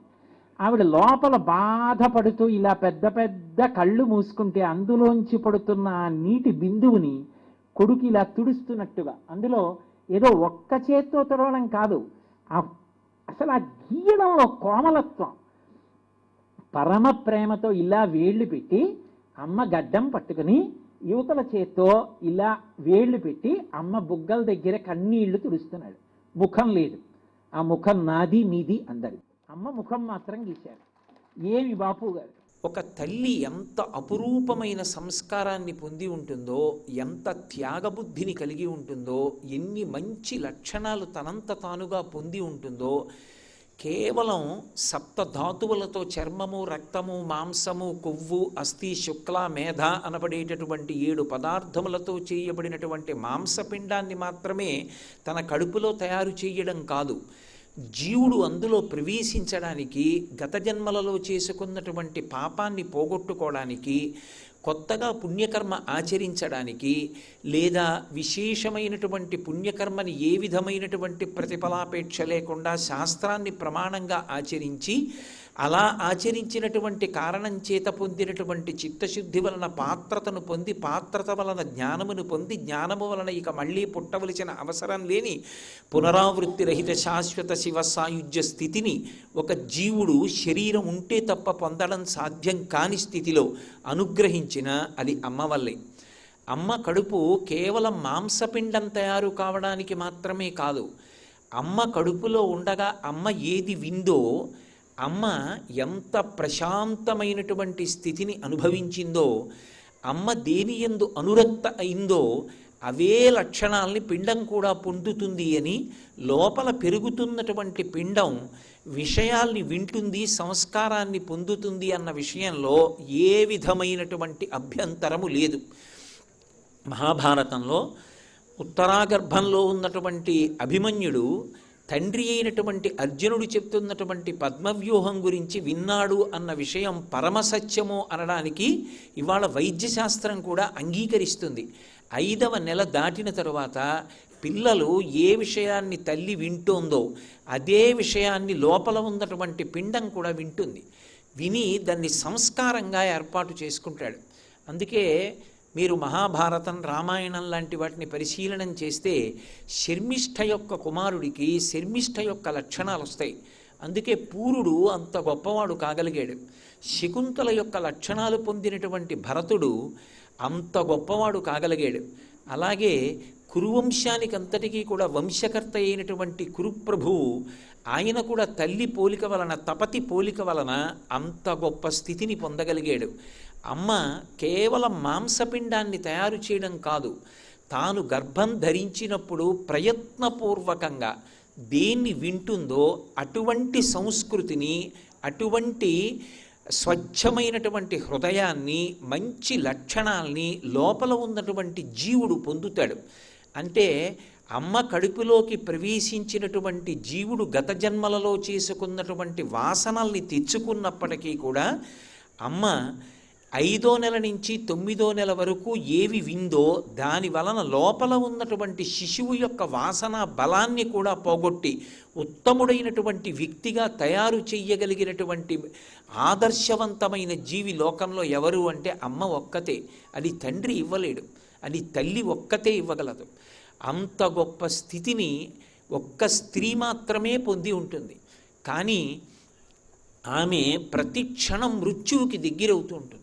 నిజంగా వైద్యశాస్త్రానికి సంబంధించినటువంటి గ్రంథాలు పరిశీలనం చేస్తే అకస్మాత్తుగా ఆమె ఏ కారణం చేతనైనా రక్తపోటు పెరిగేటటువంటి సందర్భానికి లోనయిందనుకోండి, ఒక స్త్రీ గర్భం ధరించింది అంటే ఏదో ఆమె శరీరం విడిచిపెట్టేసిన తరువాత 16 శ్లోకాలు చెప్పి పిండ ప్రదానం చేయడం కొడుకు యొక్క కర్తవ్యం కాదు. నా వంశం కావాలి అని కోరుకున్నటువంటి మొట్టమొదటి వ్యక్తి మామగారు ఎవరుంటాడో ఆ మామగారిది ప్రథమ కర్తవ్యం. కోడలు ప్రశాంతంగా ఉండేటట్టు, ఆమె సంతోషంగా ఉండేటట్టు చూడగలగాలి. అది సమాజం యొక్క కనీస కర్తవ్యం. పిల్ల కడుపుతో ఉంది అన్న దగ్గర నుంచే అక్కర్లేని విషయాల జోలికెళ్ళి దెబ్బలాడుకోవడం తగ్గిపోవాలి. బాపుగారు బొమ్మ గీసి వెళ్ళిపోయారు అంటే కేవలం ఆయన బొమ్మ గీయడం ఆయన తాపత్రయం కాదు. వ్యాసుల వారు ఒక శ్లోకం ఇచ్చారు అంటే ఏదో ఒక శ్లోకం వ్రాయడం ఆయన ఉద్దేశ్యం కాదు. సీమంతోన్నయనము అని శాస్త్రం ప్రతిపాదనం చేస్తోంది. అసలు ఆడపిల్లకి ఆ ఉత్సవం చేసినప్పుడు సీమంతోన్నయనము అని అడవి పంది ముళ్ళు తీసుకొచ్చి భర్త పాపట తీసి ఆమె జుత్తు ఎత్తి ముడివేసి ఆ కేశములను ఒక కబరీబంధం కట్టి పువ్వుల చేత అలంకారం చేస్తాడు, దాని చేత గర్భరక్ష కల్పిస్తాడు అని. అది సీమంతోన్నయనం అంటే. అది ఇవాళ ఏమైపోయిందంటే మీరు ఎన్ని కిలోల మధుర పదార్థాలు తేవాలి, మేము ఎన్ని కిలోల మధుర పదార్థాలు ఇవ్వాలి, అందులో కూడా మళ్ళీ ఏవి మీరు తేవాలి ఏవి మేము తేవాలి. వాళ్ళు ఏదో చిన్న ముక్కలు తెచ్చారని పెద్ద ముక్కలు తేలేదని. కడుపుతో ఉన్నటువంటి పిల్ల జీవన్మరణ సమస్యతో ఉంది. అన్నిటికన్నా దారుణాతి దారుణమైన విషయం, ఒక్క పురుషుడు 2-3 రోజులు నిద్ర లేచిన దగ్గర నుంచి రాత్రి వరకు కడుపులో తిప్పితే ఏదైనా నోట్లో పెట్టుకుంటే వాంతి అయిపోయింది అనుకోండి, 3 రోజులకి ఎంత నీరసపడిపోతాడు. యథార్థానికి భగవంతుడికి రూపం ఏమిటి, భగవంతుడికి పేరు ఏమిటి, భగవంతుడికి లింగం ఏమిటి? స్త్రీ పురుష నపుంసక మూర్తియును కాక తిర్యక్కమర నరాది మూర్తియును కాక కర్మ గుణ భేద సదసత్ప్రకాశి కాక వెనుక నన్నియుతానగు విభుతలంతు అంటారు పోతన గారు భాగవతంలో. ఆయనకి ఒక నామం లేదు, ఒక రూపం లేదు. ఆయనని ఏ పేరు పెట్టి మనం పిలిచినా ఏ పేరు పెట్టి పిలవకపోయినా పలకడానికి ఆయన ఎప్పుడూ సిద్ధంగానే ఉంటాడు. ఆయనే సృష్టికర్త, స్థితికర్త, ప్రళయకర్త, మూడిటి యొక్క సమాహార స్వరూపమే పరబ్రహ్మము. అందుకే ఎక్కడికెళ్ళి పరబ్రహ్మంగా భగవంతుణ్ణి కీర్తించిన ఈ 3 లక్షణములు చెప్తారు. శ్రీశైలం వెళ్ళి మల్లికార్జునుడికి సుప్రభాతం పాడితే ఏకస్త్వమేవ బహుధా భవభాసి లోకే నిశంకధీర్ వృషభకేతన మల్లినాథ శ్రీభ్రామరి ప్రియ సుఖాశ్రయ లోకనాథ శ్రీమల్లికార్జున విభో తవ సుప్రభాతం అంటారు. ఆ ఉన్న ఒక్కటే ఇన్ని రూపాలుగా కనపడుతోంది అంటాం. అందుకే 3 మూర్తులకును 3 కాలములకు 3 రూపములకు మూలమగుచు భేదమగుచు తుదిక భేదమయ్యొప్పారు బ్రహ్మమనగ నీవే ఫాలనయన అంటారు భాగవతంలో. సృష్టికర్తగా నిలబడినా అమ్మే, స్థితికర్తగా పాలిచ్చి కాపాడినా అమ్మే. అంత కటిక చీకట్లో అమ్మ కడుపులో నివాసం చేసి ఆ బిడ్డడు బయటికి వచ్చిన తరువాత ఒక్కసారి ఇంత వెలుతురు, ఇంతంత పెద్ద పెద్ద ఆకారాలు, ఆ సమయంలో అది పరదేవతానుగ్రహం అంటే అది మాతృమూర్తి అని. అందుకే ప్రథమ నమస్కారం చేయించింది వేదం, మాతృదేవోభవ అని. ఆలాలి రాగాలలో ఊయలవుగాలి మాసి మాసి కృతం కష్టం వేదనా ప్రసవేషుచ. అమ్మా ఎంత బాధపడ్డావో, ఎంత కష్టపడ్డావో నా కోసం, ఎన్ని చెమట్లు పట్టాయో, ఎన్నిసార్లు తిన్నది కక్కేశావో, ఎన్నిసార్లు తినకూడనిది నా కోసం తిన్నావో, ఎన్ని ఔషధాలు సేవించావో, ఎంత బాధపడ్డావో. అమ్మా ఇంత కష్టపడ్డావు, ఇంత కష్టపడి నన్ను కన్నావు, నేను బయటికి వచ్చాను, వచ్చిన తరువాత నేను నీకు కృతజ్ఞత చెప్పాలా, నువ్వు నాకు కృతజ్ఞత చెప్పాలా? నేను నీకు కృతజ్ఞత చెప్పలేదు, నాకు చెప్పగలిగినంత సంస్కారం కూడా ఏమీ లేదు. నేను క్యారుమని ఏడ్చానంతే. కానీ నువ్వు నన్ను దగ్గరికి తీసుకుని ఒళ్ళంతా ముద్దు పెట్టుకుని నువ్వు పడినటువంటి బడలికనంతటినీ మర్చిపోయావు. అంత ప్రేమతో నన్ను అక్కున చేర్చుకున్నావు. నేనే నీ సర్వస్వం అన్నట్లుగా బ్రతికావు. అంతకుముందు నేనెవరో నీకు తెలియదు, కానీ నన్ను నువ్వు చూసిన దగ్గర నుంచి నేను వినాయిక నీకు ప్రపంచం లేదు. అమ్మా అంత ఔదార్యంతో బ్రతికావే, అటువంటి నీకు నేనేమివ్వగలను? తండ్రి రుణం తీరడానికి సౌత్రామణి అని యాగం చెయ్యొచ్చు, అమ్మ రుణం తీరడానికి లోకంలో అసలు ఏ విధమైనటువంటి యజ్ఞయాగాది క్రతువులు లేవు. అది అలాగే ఉండిపోతుంది అంతే. అమ్మ శరీరం కన్నా కొడుకు భిన్నం కాడు, తండ్రి కన్నా భిన్నం. అమ్మ కడుపులో పెరిగాడు, అమ్మ శరీరంలో అంతర్భాగం. అక్కడ ఒక పిడచ పెట్టి వెళ్ళిపోతే ఆ పిడచకి సంతోషపడిపోయి పుచ్చేసుకుంటుందట అమ్మ. అమ్మ నేను నీకేమి ఇవ్వగలను? మాతృపిండం దదామ్యహం. అమ్మ నీకొక్క పిడచ పెడుతున్నాను, ఇంతకన్నా నీ చేసింది లేదు, నన్ను మన్నించు, నన్ను ఆశీర్వదించు. వ్యాసుడంతటి వాడు అమ్మ అన్న మాట దగ్గరికి వచ్చేటప్పటికి అంత కట్టుపడిపోయాడు. జన్మలేని పరమాత్మ అజాయమానో బహుధా విజాయతే అంటుంది శృతి. ఏ పాములెరుగక ఏ పారుమీటికి పశుల కాపరి ఇంట పాము కలిగే అంటారు పోతన గారు. ఈ జన్మనెత్తవలసిన అవసరం లేనివాడు పశువుల కాపరి ఇంట్లో జన్మనెత్తాడు అంటారు. ఏ తల్లి చనుబాలు ఎన్నడెరుగని ప్రోఢ తల్లి యశోద చన్నుల బాలు త్రవనిరిగే అంటారు. అమ్మా అని పిలిచినందుకు ఆఖరణ ఒక్క మాట అడిగింది. మనస్సీదతి మే కృష్ణ తవ కళ్యాణ వీక్షణి దర్శయస్వరమానాథ జగదానందకారక అంది. యశోద, కృష్ణ పెంచాను, పెద్ద చేశాను, ఇంత ఆడుకున్నాను, ఒక్క కళ్యాణం చూడలేదు, నీ కళ్యాణం ఒక్కటి చూసే అవకాశం ఇవ్వయా అంది. అమ్మా అని పిలిచినందుకు భగవంతుడంతటి వాడు ఎంత కట్టుబడిపోయాడంటే, అమ్మా తప్పకుండా నీ కోరిక తీరుస్తాను.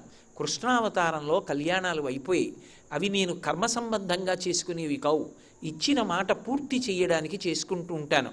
కాబట్టి శ్రీశైలే పూరయిష్యామి కించిత్ కాలాదనంతరం, శ్రీశైలంలో వచ్చే యుగంలో నీ కోరిక పూర్తి చేస్తానన్నాడు. శ్రీశైలము అంటే తిరుమల, శ్రీ తిరు, మలై అంటే పర్వతము, అందుకని శ్రీశైలము. శ్రీశైలంలో పూర్తి చేస్తానని వకుళమాతని తన తల్లిగా, అంటే ఆ అవతారంలో ఉన్నటువంటి యశోదని ఈ అవతారంలో తల్లి స్థానంలో కూర్చోపెట్టి పెళ్లికి పెద్దరికం ఇచ్చి పద్మావతి కళ్యాణం చేసుకున్నాడు. ఇప్పటికీ వంటశాలలోకి చూస్తూ ఉంటుంది. అమ్మ పెట్టిన అన్నం తిన్నవాడు, అమ్మ వడ్డించిన అన్నం తిన్నవాడు జీవితంలో పరమ అదృష్టవంతుడు. ఎవరు పరమ దురదృష్టవంతుడు అంటే అమ్మ చేతి అన్నం తినేటటువంటి అదృష్టం లేనివాడు. అందుకేట ఒక్క అమ్మ అన్న 2 అక్షరాలతో ఉన్న ప్రాణిని తీసేయాలంటే లోకాలకి తల్లి అయిన జగదంబ కూడా భయపడుతుందట. వాడికి 80 ఏళ్ళు రానివ్వండి, అమ్మ అన్న వ్యక్తిని తీసేస్తే వాడు పడే క్షోభ ఆవిడికి తెలుసు. అమ్మని తీసేసినప్పుడు వాడు నా వంక తిరిగి అమ్మని ఎందుకు తీశావని అడిగితే ఏం చెప్పను అని 3 అమ్మలనిచ్చి ఒక అమ్మని పుచ్చుకుంటుందిట. కొడుకు ఉండగా తల్లి వెళ్ళిపోవాలది న్యాయం. కాబట్టి 3 అమ్మల్ని చూపించి వెళుతుంది. ఒకటి గోమాత, ఇదిగోరా నీకు అమ్మ స్థానంలో అమ్మనిస్తున్నాను, నేను లేనని ఆవిడ లేదని బెంగపెట్టుకోకు, అమ్మకి బదులు ఆవిడికి ప్రదక్షిణం చెయ్యి, అమ్మ పెట్టిన అన్నంతో సమానం ఆవు పాలు తాగు, అమ్మకి నువ్వు దగ్గర కూర్చుని అమ్మ ఇది తిను అని ఓ బొబ్బట్టు తుంచి ఓ ముక్క అమ్మ నోట్లో పెట్టలేదని బెంగపెట్టుకోకు, ఒక్క అరటిపండు ఒలిచి ఆవు నోట్లో పెట్టు, ఇంత గ్రాసం ఆవు నోటికి అందించు చాలు, నువ్వు అమ్మని సేవించినట్టే. 2, ఆవు ఎక్కడో ఉంటుందమ్మా నాకు అన్ని వేళలా కనపడదు కదా అంటావేమో, భూమాతగా ఇచ్చింది. భూమాత ఎక్కడ నిలబడితే అమ్మలేదు. 3, లోకమాత, పరదేవతగా అన్ని చోట్ల ఉండి ప్రకృతి స్వరూపిణి అయి ఆ తల్లి అన్ని చోట్ల ఉండి 3 అమ్మల్ని చూపించి తప్ప అసలు ఒక అమ్మని తీయలేదు ఆవిడ. భగవంతుడు కూడా ఎక్కడ భయపడ్డాడంటే అమ్మ అన్న మాటని దూరం చేయడానికి అంత భయపడ్డాడు. అందుకే ఒకవేళ ఏదో ప్రారబ్ధవశాత్ పుట్టగానే తల్లి వెళ్ళిపోతే బిడ్డడికి పాలిచ్చేవాళ్ళు ఉండరేమోనని గోమాత రూపంలో పరదేవతయే తిరిగి పాలిస్తూ ఉంటుంది. నేను ఒక యథార్థమైన సంఘటన చూశాను. నేను ఒకప్పుడు ఒంట్లో బాగుండక జ్వరం వచ్చి డాక్టర్ గారి దగ్గరికి వెళ్ళాను. ఎవరో ముఖ్యులైన వారిని చూస్తున్నారండి, ఆయన రాగానే మిమ్మల్ని పంపించేస్తాం, ఏమనుకోకుండా ఒక్కసారి కూర్చోండి అన్నారు. సరే కూర్చున్నా. పాపం నాకన్నా ముందు 30 మంది కూర్చుని ఉన్నారు. అందులో ఒక ఆవిడ కూర్చునింది. ఎలా ఇప్పుడు నేను శాలువా కప్పుకున్నట్టే ఆవిడ ఊహు అని వణుకుతూ శాలువా కప్పు కూర్చుని ఉన్నారు. పక్కన ఇంకొక ఆవిడ కూర్చుంది. లోపల నుంచి ఎవరో ఒక ఆయన చాలా డాబుగా ఉన్నాడు, బయటికి వచ్చాడు. ఆయన్ని దిగబెట్టడానికి డాక్టర్ గారు కూడా బయటకు వచ్చారు. అక్కడ వరకు వెళ్ళారు, ఆయన్ని దిగబెట్టేశారు. ఆయన కారు ఎక్కేశాడు, వెళ్ళిపోయాడు. డాక్టర్ గారు రూమ్లోకి వెళ్ళిపోయారు. ఏదో నా మీద ఉన్న అభిమానం కొద్దీ నన్ను పిలిచారు. నేను లోపలికి వెళ్ళబోతున్నాను. ఈ పక్కనున్న ఆవిడ శాలువా కప్పుకున్న ఆవిడితో అంటోంది, ఏమమ్మా అన్ని నోములు పట్టావు, అన్ని వ్రతాలు చేశావు, లేక లేక లేక లేక పుట్టాడని సమస్తం ధారపోసి పెంచి పెద్ద చేశావు, ఇవాళ అంత గొప్పవాడయ్యాడు, ఎందుకమ్మా? పట్టెడన్న నీకు పెట్టడు, ఎక్కడో ఉంటాడు, గొప్ప ఐశ్వర్యవంతుడు, తగలబెట్టనా సంస్కారం, ఉంటే ఎంత ఊడిపోతే ఎంత ఇలాంటి కొడుకు అంది. ఆ శాలువా కప్పుకున్న ఆవిడంది, అంత మాట అనకమ్మా, నా ఆయుర్దాయం కూడా పోసుకొని వాడు బ్రతకాలి, ఇప్పుడు జ్వరం వచ్చి నేను వెళ్ళిపోతే మాత్రం ఏముందమ్మా, భూమికి బరువు తప్ప వాడు ఉండాలమ్మా, అలా అనకమ్మా అంది. ఆ లోపలికి వెళ్ళి తనని చూసి కూడా వెళ్ళిపోయిన వాడు కొడుకు. వాడికి ఏ క్రోధం, తల్లిని అయ్యో అమ్మా ఏమిలా ఉన్నావు అని అడగలేదు, వెళ్ళిపోయాడు. పక్క ఆవిడ నింద చేసింది, అమ్మ అంది, అలా అనకమ్మా అంది. అమ్మ అమ్మే, అమ్మలా ఆశీర్వదించే వ్యక్తి, అమ్మలా పరివేదన చెందే వ్యక్తి లోకంలో కనపడరు. నేను ఈ విషయం ఎన్నో మాటలు నా ప్రవచనాల్లో చెప్పాను, కానీ నా అదృష్టమేమో కానీ ఆ మాట విని చాలామంది తమ తల్లుల్ని వెనక్కి తీసుకొచ్చామని మా ఇంటికి వచ్చి చెప్పారు. నేను గొప్పకి చెప్పట్లేదు ఈ మాట. అమ్మ అంటే అమ్మే, అమ్మ పరివేదనకి మారుపేరు. ఎంత బాధో ఆ బిడ్డల కోసం పరితపించిపోతుంది. అటువంటి అమ్మకి ఏమిచ్చి రుణం తీర్చుకుంటాం? పిచ్చి తల్లి ఆఖరణ అడిగేది ఏమిటంటే, అది కూడా అడుగుతుందో అడగదో, పెట్టకపోయినా ఆశీర్వచనం చేసి వెళ్ళిపోతుందేమో. అమ్మ ఉడికిందో ఉడకలేదో, ఆ కుండలో అన్నం తీసి పిడత చేసి అక్కడ పెడుతున్నాను. ఇన్ని గుణములు కలిగిన దాన్ని. కాకినాడలో ఒకప్పుడు నన్ను ఒక వృద్ధాశ్రమానికి ఆహ్వానించారు. వాళ్ళు నేను సంపూర్ణ రామాయణ ప్రవచనాలు చేసినప్పుడు వృద్ధులు రోజు వచ్చేవారు. కానీ వాళ్ళు నన్ను ఒకసారి ఆశ్రమానికి రమ్మంటే నేను వెళ్ళలేదు, ఏ కారణం చేతనో ఉండిపోయాను చాలా కాలం. ఆ తర్వాత ఒకసారి చూడ్డానికి వెళ్ళాను. ఒక ఆవిడ పెట్టి సర్దుకుని బయట నిలబడి ఉన్నారు. నన్ను ఆ నిర్వాహకురాలు తీసుకెళ్ళి చూపిస్తున్నారు, ఇదిగోనండి ఈ గది ఈవిడండి, ఫలానా ఆవిడండి, ఫలానా ఆవిడండి అని చూపిస్తున్నారు. ఈవిడ పెట్టి సర్దుకుని ఉన్నారు. ఈవిడెవరండి పెట్టి సర్దుకుని ఉన్నారు అన్నాను. అంటే నిర్వాహకురాలు చెప్పలేదు, ఈవిడే చెప్పారు నాతో. ఆ తల్లింది, మా అబ్బాయి నన్ను ఇక్కడి నుంచి తీసుకెళ్ళిపోతున్నాడండి అయ్యా, అందుకని పెట్టి సర్దుకుని నించున్నానండి అన్నారు. ఓహో మంచిదే, పోన్లే పాపం ఇంటికి వెళ్ళిపోతున్నారు ఆవిడ, ఎంతో సంతోషంగా ఉన్నారు అనుకుని నేను వెళ్ళిపోయాను. వెళ్ళిపోయి ఆ వృద్ధాశ్రమం అంతా చూశాను. చూసేసి వెళ్ళిపోతున్నాను. 3 రోజులు అన్నం సహించలే నాకు. అందులో నన్ను ఒక పెద్ద గేటు దగ్గరికి తీసుకెళ్ళి అవతల గదిలోకి తీసుకెళ్లారు. ఇదేమిటని అడిగాను నేను. వాళ్ళు 30 మంది కలిసి ఉంటారు కదండి, ఇక ఆఖరి ప్రస్థానం, ఇక మళ్ళీ వాళ్ళు గదిలోకి రారు, ఇక అట్నుంచే వెనక గేటు తీసి పంపించేస్తాం రుద్రభూమికి. ఆ స్థితికి చేరిపోతే అక్కడికి తీసుకెళ్ళి గేటు వేసేస్తాం. ఎందుకంటే వీళ్ళు బెంగ పెట్టుకుంటారని ఇక వాళ్ళకి చెప్పాం, ఈ గదిలోకి వస్తే ఇంక వెళ్ళిపోయినట్టు లెక్కండి అన్నారు. నాకు ఎవరో కడుపులో చెయ్యి పెట్టి కిలికినట్టయింది. ఇంతమంది ఉండి ఆ గదిలోకి వెళ్ళిపోవడం, ఆ మహాభినిష్క్రమణం, పక్కన బిడ్డలు లేకుండా అని అన్నీ చూసి నేను బయటికి వస్తున్నాను. ఈవిడ అలాగే నిలబడి ఉంది. అప్పటికి 2 గంటలు అయిపోయింది. ఏమమ్మా మీ అబ్బాయి రాలేదా అన్నాను. నిర్వాహకురాలు నాతో అన్నారు. నేను ఊరుకున్నా ఏమో అనుకుని. సరే నేను బయటికి వెళ్ళిపోతుంటే ఉత్కంఠ కొద్దీ ఆవిడని అడిగా, ఏమిటమ్మా ఎందుకు అలా నించున్నారా ఆవిడ అని. అంటే అయ్యా ఆవిడ ఎంతో కష్టపడి ఎన్ని నోములో ఎన్ని వ్రతాలో పట్టి కొడుకుని కందండి, ఒక్కడే కొడుకు. ఆ దౌర్భాగ్యుడు తల్లిని దేవాలయానికి తీసుకెడుతున్నానని చెప్పి తండ్రి గారు శరీరం విడిచిపెట్టేసిన నెల కూడా అవ్వకుండా ఆ పిచ్చి తల్లికి ఊరు తెలియదు సందు తెలియదు ఈ ఊరు తీసుకొచ్చి, మా అమ్మగారు మాతో ఉండమంటున్నారు, మేమేదో దూరదేశాలు అవి వెళ్ళిపోతుంటాం, అందుకని చెప్పేసి డబ్బు కడుతున్నాను జాగ్రత్తగా చూడండి అని చెప్పేసి ఏకంగా 10 సంవత్సరాలకి డబ్బు కట్టాడండి. నేను అప్పుడప్పుడు వస్తూ ఉంటాను చూస్తూ ఉంటానని చెప్పాడు. చెప్పి వాళ్ళ అమ్మతోటి, అమ్మ నిన్ను గుడికి తీసుకెడతానని చెప్పాట. ఆవిడ్ని తీసుకొచ్చి కారులో దింపి, ఏది నాన్న గుడి అని అడిగారు ఆవిడ. ఇదేనమ్మా ఇప్పుడే వచ్చేస్తాను నేను, నువ్వు ఇక్కడే ఉండమ్మా, ఒక్కసారి ఇప్పుడే వస్తాను, కారు అక్కడ పెట్టి వస్తానని చెప్పి వాడు వెళ్ళిపోయాడండి. వాడు మాకు సంజ్ఞ చేశాడు ఈవిడేనని. మేము వెళ్ళి ఆవిడని లోపలికి తీసుకొచ్చాం. ఆవిడ మా అబ్బాయి వస్తాడు గుడి ఏది, మా అబ్బాయి వస్తాడు గుడి ఏది అని అడిగారండి నన్ను. ఒక అరగంట బాగానే ఉన్నాను, అంతలోనే ఆవిడకి పిచ్చి వచ్చేసిందండి. అరగంటలోనే ఆవిడ వచ్చి ఇప్పటికీ 7 నెలలైంది. ఆవిడ రోజు ఉదయం వేళ బయటికి వెళ్ళి పెట్టిట్టి కూర్చుంటుంది, మా అబ్బాయి వచ్చేస్తాడండి నన్ను తీసుకెళ్ళిపోతాడంటుంది. మధ్యాహ్నం భోజనానికి లోపలికి తీసుకొస్తాం, ఏడుస్తూ అన్నం తింటుంది. సాయంకాలం ఏదో మాత్ర ఇస్తాం, పడుకుంటుంది. మళ్ళీ సాయంకాలం పెట్టట్టుకుని వీధిలో కూర్చుంటుంది. చీకటి పడిపోతుంది, మీ అబ్బాయికి ఇవాళ రావడం కుదరలేటమ్మా, చీకటి పడిపోయింది అంటాం, మళ్ళీ పడుకుంటుంది.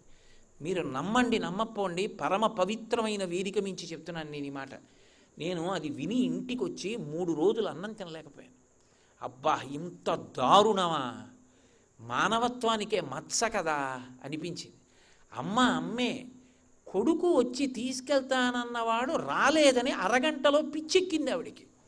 పెట్టి సర్దుకుని 7 నెలల నుంచి కూర్చుంటోంది ఆ పిచ్చి తల్లి. ఇదే విషయం నేను ధర్మసోపానాల్లో మాట్లాడుతున్నప్పుడు ఎస్విబిసి వాళ్ళు ప్రత్యక్ష ప్రసారం చేశారు. ఆ ప్రత్యక్ష ప్రసారంలో ఇది విని ఎందరో కొడుకులు వృద్ధాశ్రమాలకు వెళ్ళి తల్లిదండ్రుల్ని తీసుకొచ్చేశారు. వద్దు, మేము ఎలా ఉంటే అలాగే బ్రతుకుతాం తప్ప మా తల్లిదండ్రుల్ని దూరంగా ఉంచుకోమని.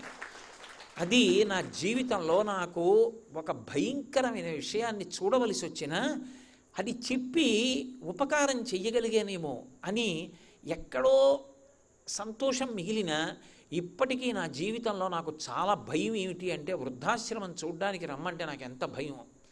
అసలు వృద్ధాశ్రమం అవసరం ఏమిటి అన్న ప్రశ్న, సంఘర్షణ బయలుదేరిపోతుంది నాలో.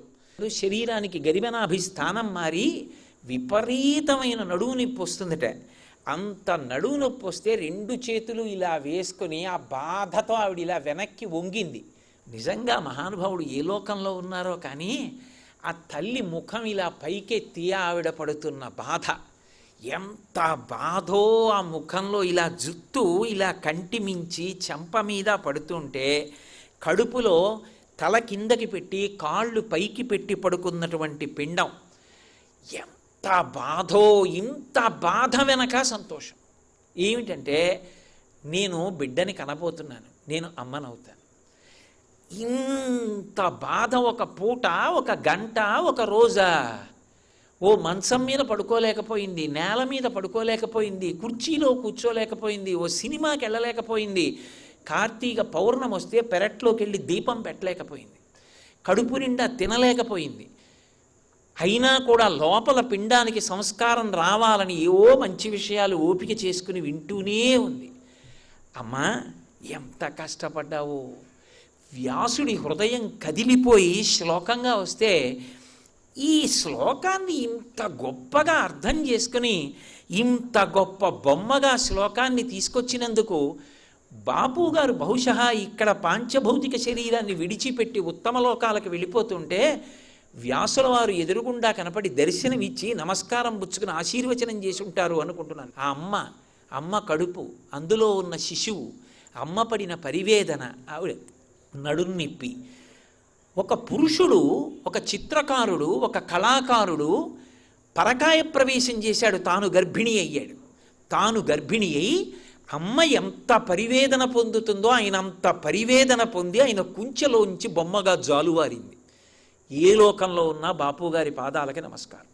ఆలాలి రాగాలలో ఊయల ఊగాలి, సంపూర్ణే దశమయమాసి అత్యంతం మాతృపీడనం. ఇంత కష్టపడి శిశువుకి జన్మనిచ్చేటప్పుడు నెలలు నిండాయన్న దగ్గర నుంచి ఎంత పరివేదన పొందుతుందో, ఆ స్త్రీ పొందేటటువంటి పరివేదన అసామాన్యం.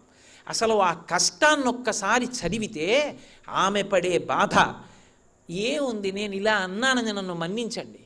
పురుషుడే ఉంది, బయట నించుంటాడు, క్యార్మన్న మాట వినపడ్డ తర్వాత, లేదా డాక్టర్ గారు వచ్చి కంగ్రాచ్యులేషన్స్ అన్న తర్వాత మొదటి మాట ఏమడుగుతాడంటే, ఆడపిల్ల మగపిల్లాడా అని అడుగుతాడు. నా భార్య ఎలా ఉంది అని అడిగే వాళ్ళు ఎంతమంది ఉంటారు, నా కోడలు ఎలా ఉంది అని అడిగే మామగారులు ఎంతమంది ఉంటారు. అక్కర్లేనివి కావాలంటే ఇంకా ఆడపిల్ల పుట్టిందనుకోండి, అక్కర్లేని లేఖి ప్రసంగాలు చేసి దెబ్బలాడుకు చచ్చేవాళ్ళు ఉంటారు అక్కడ. బాధ ఆపుకోలేక నేను ఇవాళ ఈ గ్రామ్యాన్ని ఉపయోగించవలసి వచ్చింది. ఆ తల్లి పడిన పరివేదన ఎవరికి కావాలి? ఎంత కష్టపడిందో, ఎంత ఆవేదన పడిందో, ఎంత క్లేశపడిందో, ఎంత మృత్యుముఖంలోకి వెళ్ళి బయటికి వచ్చిందో. ఇంత బాధపడి ఎన్ని మాటలు అననివ్వండి, అందరికీ బరువేమో. ఎలా పుట్టనివ్వండి, ఆమెకి మాత్రం వాడు ప్రాణం. నాకు ఒక కుటుంబం తెలుసు, నాతో కలిసి పనిచేశాడు మిత్రుడు, పేరెందుకు, రేపు పొద్దున్న టీవీలో వింటే బాధపడతాడు. అతనికి ఒక పిల్లాడు పుట్టాడు. ఆ పిల్లాడు ఎప్పటికీ అలాగే ఉండిపోయాడు. వాడు మహా అయితే నా చెయ్యి అంత ఎదిగాడు. వాడు ఎప్పటికీ అలాగే ఉన్నాడు. వాడికి 35 ఏళ్ల వయస్సు వచ్చింది.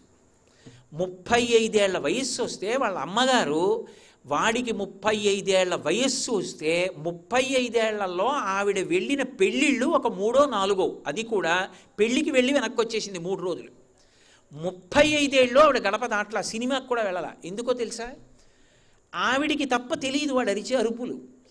35 ఏళ్ల వాడికి మలమూత్రాలు తీయాలి, 35 ఏళ్ల వాడికి అన్నం పెట్టాలి. ఆఖరికి ఒకసారి వడదెబ్బ తగిలి చచ్చిపోయాడు ఆ పిల్లాడు. 35 ఏళ్ల తర్వాత ఆవిడ ఏడుస్తుంటే నేను ఆశ్చర్యపోయి నా మిత్రుడితో అన్నా, ఏమోయ్ తెలిసో తెలియకో చాలా కాలం బాధపడిపోయిందయా, ఇప్పటికైనా 4 తీర్థయాత్రలకి తీసుకెళ్ళవయా ఆవిడ్ని అన్నాను.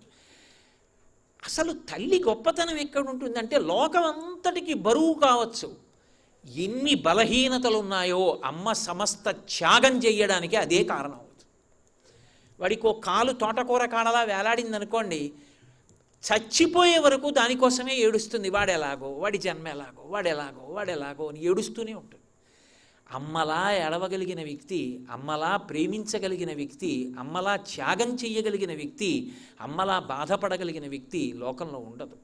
అందుకే అమ్మ నా కోసం నెలలు నిండిన తరువాత నువ్వు పడిన బాధ ఉందే, ఆ బాధ నేను లోపల ఉండబట్టి కదూ, నేను బయటికి రావడానికి చేసిన ప్రయత్నం వల్ల కదూ, అమ్మ ఎంత కష్టపడ్డావు, నేను ఏం చేయనమ్మా దానికి, నేను నీకేమి ఇవ్వను, నేను ఏమి ఇవ్వాలని నువ్వు ఎన్నడూ కోరుకోవుగా, అసలు నా నుంచి నువ్వు కోరుకోవుగా, అసలు నా నుంచి కోరుకుని లేనిది పొందాలనేటటువంటి ఆశే నీకు లేదు సరికదా.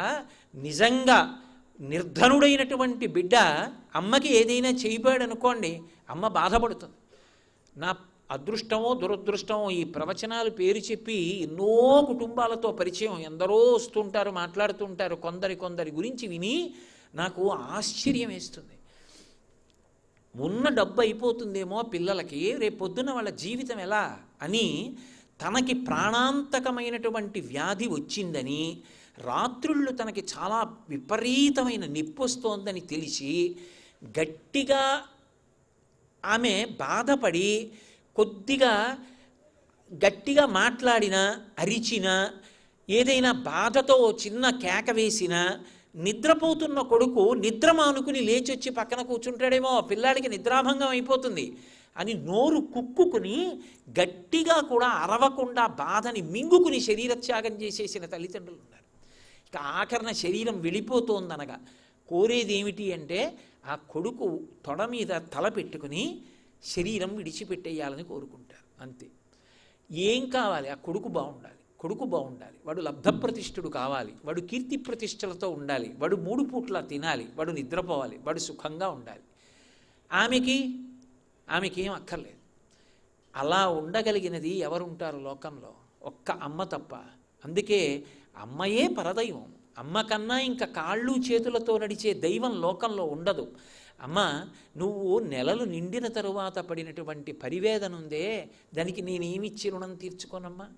ప్రత్యుత్పత్తి యందు పురుషుడిది భోగం, స్త్రీది మహాత్యాగం. ఇంతకన్నా నేను వివరించడం బాగుండదు. కాబట్టి అమ్మ రుణం తీర్చుకునే రుణం కాదు. కూర్చోవడం కూడా కష్టమైపోయి అంత నిప్పి, ఆ నిప్పి తట్టుకోలేక నేల మీద కూర్చుని ఒక్క చెయ్యి వెనక్కి ఆంచింది. ఇంత బాధ కదూ. ఇంత బాధ ఎవరి వల్ల? లోపల ఉన్నవాడి వల్ల కదూ. చంపేస్తున్నావు దిక్కుమాలినవాడా, ఎప్పటికీ బయటకు వస్తావురా అని అనదు. అమ్మ ప్రేమ అంతా ఎక్కడుందంటే, వీడు బొజ్జలో క్షేమంగా ఉండాలి, నా నాన్న పైకి వస్తాడు. ఎంత సంతోషపడిపోతుందో. ఇంత నిప్పెడుతుంటే నేల మీద కూర్చుని వెనక్కి వాలి ఒక చేత్తో బాధ తట్టుకుని ఎడంచేయి తీసి కడుపు మీద వేసుకుని ఆ లోపల బిడ్డడున్నాడు అన్న భావనకి, ఇంత కష్టం నేను పడుతున్నా లోపల ఒకడు పెరుగుతున్నాడు, వాడు మా వంశాంకురమని ఎంత పొంగిపోతుందో. ఆ కడుపు మీద చెయ్యేసుకు కూర్చున్న అమ్మ ఉందే, అమ్మ నేను నీకేమి ఇచ్చి రుణం తీర్చుకోగలను?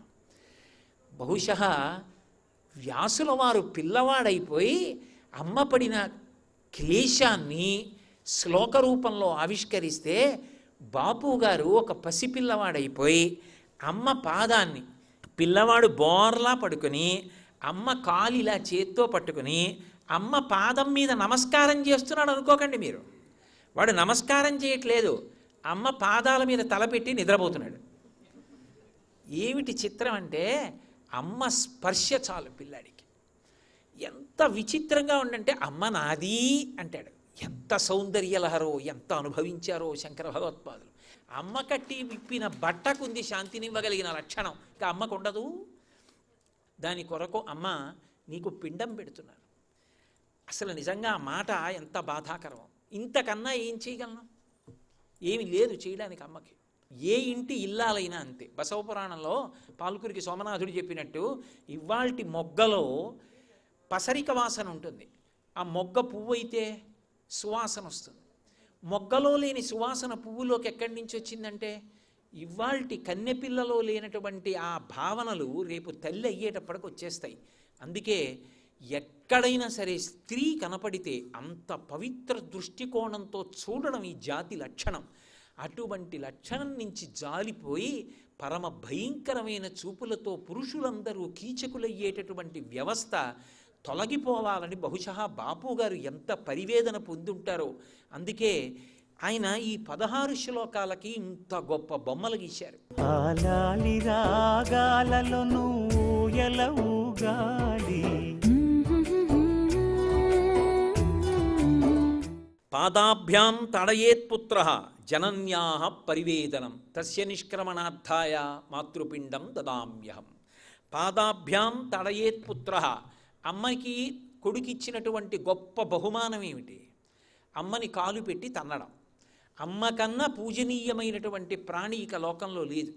అటువంటి తల్లికి వాడు కడుపులో చేరగానే ఇచ్చినటువంటి గొప్ప బహుమానం ఏమిటి అంటే, అంత ఇరుకైనటువంటి కడుపులో పడుకుని ఉండగా కదలడానికి చోటు లేక 9వ నెల దాటుతుంటే ఆ కాళ్ళు కదిపి అమ్మని తంతాడు. తన్నినప్పుడు ఆ పాదం తగులుతుంది. ఇంట్లో కూతుర్ని పురిటికి తీసుకొచ్చినటువంటి తల్లిదండ్రులందరికీ అనుభవమే. పిల్ల మొట్టమొదటిసారి అలా తన్నినప్పుడు గబగబా అమ్మ దగ్గరికి వచ్చి అమ్మ అమ్మ వీడిక్కడ కదులుతున్నాడమ్మా, వీడు తంతున్నాడమ్మా అంటుంది. అంతేనే లోపల పిల్లల కాలు తగిలినప్పుడు అలాగే అనిపిస్తుంది అంటుంది అమ్మ. లోకంలో ఎప్పుడైనా ఎక్కడైనా ఎవరైనా కాలుతో తన్నాడు అనుకోండి, అది జీవితాంతం మనసుని తులిచేసే బాధగా మిగిలిపోతుంది. కానీ ఒక్క అమ్మ విషయంలో అంతటి మహోపకారం చేసి శరీరం లోపల పెరగడానికి అవకాశం ఇస్తే అజ్ఞానంతో వాడు కాలుతో తంతే అమ్మ బయట గొప్ప సత్కారం జరిగినంత పొంగిపోతుంది. అమ్మ వీడు తంతున్నాడమ్మా, వీడు తంతున్నాడమ్మా అని పొంగిపోతుంది. బయటికి వచ్చిన తర్వాత లోపలంటే పోన అవకాశం లేదండి, తల కిందకుంది, కాళ్ళు పైకున్నాయి, కదిలితే కాళ్ళు తగిలాయి, దాన్ని మీరు ఎందుకంటే అంత విశేషంగా చెప్పేస్తారు అంటారేమో. బయటికి వచ్చి చేసిన ఉపకారం అమ్మకి అత్యంత ప్రీతిపాత్రమైందేదో దాన్ని పట్టుకుని ఆడతాడు. లోకంలో ఏదైనా ఒప్పుకుంటుందేమో, మంగళసూత్రాన్ని కానీ ఎవడైనా పట్టుకున్నాడు అనుకోండి, ఆ చెయ్యి తెగ నరికేస్తుంది స్త్రీ. మంగళసూత్రం అంటే ప్రాణం ఈ జాతి స్త్రీకి. అటువంటి మంగళసూత్రాన్ని చేత్తో పట్టుకుంటాడు పాలు తాగుతూ. ఏ అమ్మ గుండెల్లో పాలు తాగుతున్నాడో ఆ గుండెల్ని కాలుతో తంతాడు. అమ్మ పూల పొట్లాన్ని విప్పినట్టు జాగ్రత్తగా మంగళసూత్రాన్ని చేతిలోంచి విప్పుకుని మంగళసూత్రాన్ని కళ్ళకద్దుకుని రవికిలో పడేసుకుని ఈ మంగళసూత్రం పట్టుకు లాగిన పిల్లాడి అరిచెయ్యి ముద్దు పెట్టుకుంటాడు. వాడు కాలు పెట్టి తంతే మెత్తగా అప్పడాల పిండి ముద్దలా ఉండి చిన్ని చిన్ని వేళ్లతో ఉండి ఇంటింటి గోళ్లతో ఉన్నటువంటి ఆ పాదం ఉంటుందే, ఆ గులాబీ రంగు పాదాన్ని, ఆ అరికాల్ని వంగి ముద్దు పెట్టుకుని పాలిచ్చి మురిసిపోతుంది. అమ్మా నీకు నేను కడుపులో ఉండి వేదన కల్పించాను, బయటికి వచ్చి చెయ్యరాని పనులు ఏ ఉంటాయో అవే చేశాను. చేత్తో మంగళసూత్రాలు పట్టుకున్నాను, పాదాలతో గుండెల మీద తన్నాను. పోనీ నడకొచ్చిందంటే పరిగెత్తుకొచ్చి అమ్మ ఒళ్ళో పడిపోతున్నప్పుడు ఎన్ని మాటలు తన్నాను కాళ్ళతో. పోన్లేవయ్యా అవన్నీ తెలియక చేసిన పనులు అంటారా? తెలిసి ఇప్పుడు మాత్రం నేను చేస్తున్నది ఏమిటి? నిద్ర లేవగానే లోకాలకన్నిటికీ తల్లి శ్రీ మహావిష్ణువు యొక్క ఇల్లాలు అటువంటి భూదేవిని రోజు పాదం పెట్టి తన్ని నిద్రలేస్తున్నానుగా. ఈ పాదాలు పెట్టి రోజు తాడనం చేస్తూ నడుస్తున్నానుగా. ఇప్పుడు మాత్రం పెద్దవాడిని అయిన తరువాత ఈ భూకాంత ఎవరో కాదు శ్రీ మహావిష్ణువు యొక్క ఇల్లాలు అని తెలిసి కూడా, నాకు అమ్మ భూమాత అని తెలిసి కూడా నేను చేస్తున్న ఉపకారం ఏముంది కనుక రోజు కాలుతో తంతూనే ఉన్నాను. అయినా అమ్మ నువ్వు భరించావు, అయినా అమ్మ అనిపించుకున్నందుకు ఆవిడ భరిస్తోంది. ఇందులో ఊపిరున్నంతకాలం ఎన్ని పేర్లు పెట్టి పిలుస్తారో. అందునా కించిత్ విభూతి ఉండాలి. కానీ మా నాన్నగారు, మా బాబాయ్ గారు, మా పెదనాన్నగారు, మా స్నేహితుడు, మా గురువు గారు, మా బంధువు, మా స్నేహితుడు, మా పక్కింటి ఆయన, మాకు అభిమానం, ఇన్ని అనుబంధాలు. ఊపిరొక్కటి ఆగిపోయింది అనుకోండి, యావత్ పవనో నివసతి దేహే తావత్ పృచ్చతి కుశలంగేహే గతవతి వాయో దేహాపాయే భార్యా బిభ్యతి తస్మిన్ కాయే. లోపలికి తీసుకెళ్ళి పడుకోబెట్టేవాళ్ళు ఎవరు? జల్లొస్తున్నా చింకి చాప వేసి, ఒకవేళ మంచి చాప ఎవరైనా చటుక్కున పరిగెత్తుకెళ్ళి తీసుకొస్తే, అయ్యో ఇప్పుడు ఇంత మంచి చాప ఏరే అని చిరిగిపోయిన దుప్పటి తెండి అని తీసుకొచ్చి నేల మీద పరిచి పడుకోబెడతారు. అప్పుడు బతికున్న నాళ్ళు కాళ్లతో తన్నిన ఆ ఊపిరాగిపోగానే ఎవ్వరూ లోపల పెట్టుకోకపోయినా, వాడు కష్టపడి సంపాదించి కట్టిన ఇల్లు ఎవ్వరూ వెంట రాకపోయినా, కాయము వీడి జీవుడతి కంపిత చిత్తత నీగుచుండవో నాయనయంచు ఏడ్చు నిజ నందన నందినులైనగాని కందోయిని భస్మముల్ తొలుత దుఃఖమహాంబుని సొచ్చు పత్నియున్ కాయము వీడి రారు కదా చేసిన కర్మము పుణ్యము తప్ప శంకర. పుచ్చుకునేదెవరు? ఒక్క భూదేవి జగన్మాత. ఆవిడే మళ్ళీ అమ్మ ఒళ్ళో ఎలా పడుకోపెట్టుకుందో అలా రారా నాన్న అని మళ్ళీ తన ఒడిలోకి తీసుకుని కలుపుకుంటోంది. అమ్మ అప్పుడూ నీదే త్యాగం, ఇప్పుడు నీదే త్యాగం. తస్య నిష్క్రమణార్థాయ మాతృపిండం దదామ్యహం. ఒక్క పిడచ పెడుతున్నానమ్మా, నన్ను మన్నించి ఆశీర్వచనం చేసి. ఆనందహోమం చేసేస్తాడు కదా, మరి పితృదేవతాస్థానంలో ఉండి ఆశీర్వచనం చెయ్యాలి. అమ్మ వైభవాన్ని సాక్షాత్తు నారాయణాంశే అయినటువంటి వ్యాసుడు 2 చేతులెత్తి నమస్కారం చేసి అమ్మ గురించి అంత గొప్పగా చెప్తే, బాపుగారు ఏమి అనుభవించాడో మహానుభావుడు నిజంగా. ఆ అమ్మ చూడండి, ఇలా ఆ పిల్లాన్ని చేత్తో పట్టుకుంది. ఇలా చేత్తో పట్టుకుని వాడు 2 కాళ్ళు ఎత్తి తంతున్నాడు అమ్మని. వాడు 2 కాళ్ళు ఎత్తి అమ్మని తంతుంటే, పాదాలు తనకి తగులుతుంటే, తన ముఖం మీద తంతుంటే కళ్ళు మూసుకొని మురిసిపోతోంది ఆ పాదాలు తగులుతుంటే. అమ్మా నువ్వు నన్ను 2 చేతులతో ఎత్తావు, నేను 2 కాళ్ళతో తన్నాను. నేను చేసిన దోషానికి నిష్కృతుందా? తస్య నిష్క్రమణార్థాయ మాతృపిండం దదామ్యహం. వ్యాసుల వారు అంత గొప్పగా మాట్లాడితే బాపుగారు అసలు ఆ భావనలని ఒలికించిన తీరు, అవి కళ్ళండి కనురెప్పలా అవి. అసలు ఆ ముఖంలో యావజ్జాతి యొక్క తల్లి ఉంది. మా అమ్మగారు ఇలా ఉండరనడానికి వీల్లేదు. ఇలా చూసేటప్పటికీ సిగ్గుపడతాం. అమ్మ ఔదార్యం జ్ఞాపకానికి వచ్చి కళ్ళమ్మటి నీళ్ళు వస్తాయి. నిజమే, అలా తన్నుంటాను పిచ్చి తల్లిని. ఎన్నిసార్లు ముద్దెట్టుకుందో నా అరికాళ్ళు. అమ్మా నేను ఇప్పుడు తెలిసినా ఏం చేయగలనమ్మా? ఇంత పాపానికి ఒడిగట్టానమ్మా. నీకు ఆఖరికి నేను పెట్టింది ఒక పిడచ. ఇప్పటికీ సంవత్సరానికి నిన్ను స్మరించి నేను ఇచ్చేది ఒక పిడచ, బొటనవేలు ఇలా తిప్పిపోసే నీళ్లు. నువ్వు నాకు ఈ శరీరమే ఇచ్చావు, ప్రాణమే ఇచ్చావు, నా అభ్యున్నతి కోసం అంత పరితపించావు, అంత తాపత్రయపడ్డావు. ఇంట్లోకి రాగానే వీధి గదిలో తల్లి తండ్రి యొక్క ఫోటోలు కూడా లేని వాళ్ళకి నేను ఎన్ని నమస్కారాలు చేయాలి?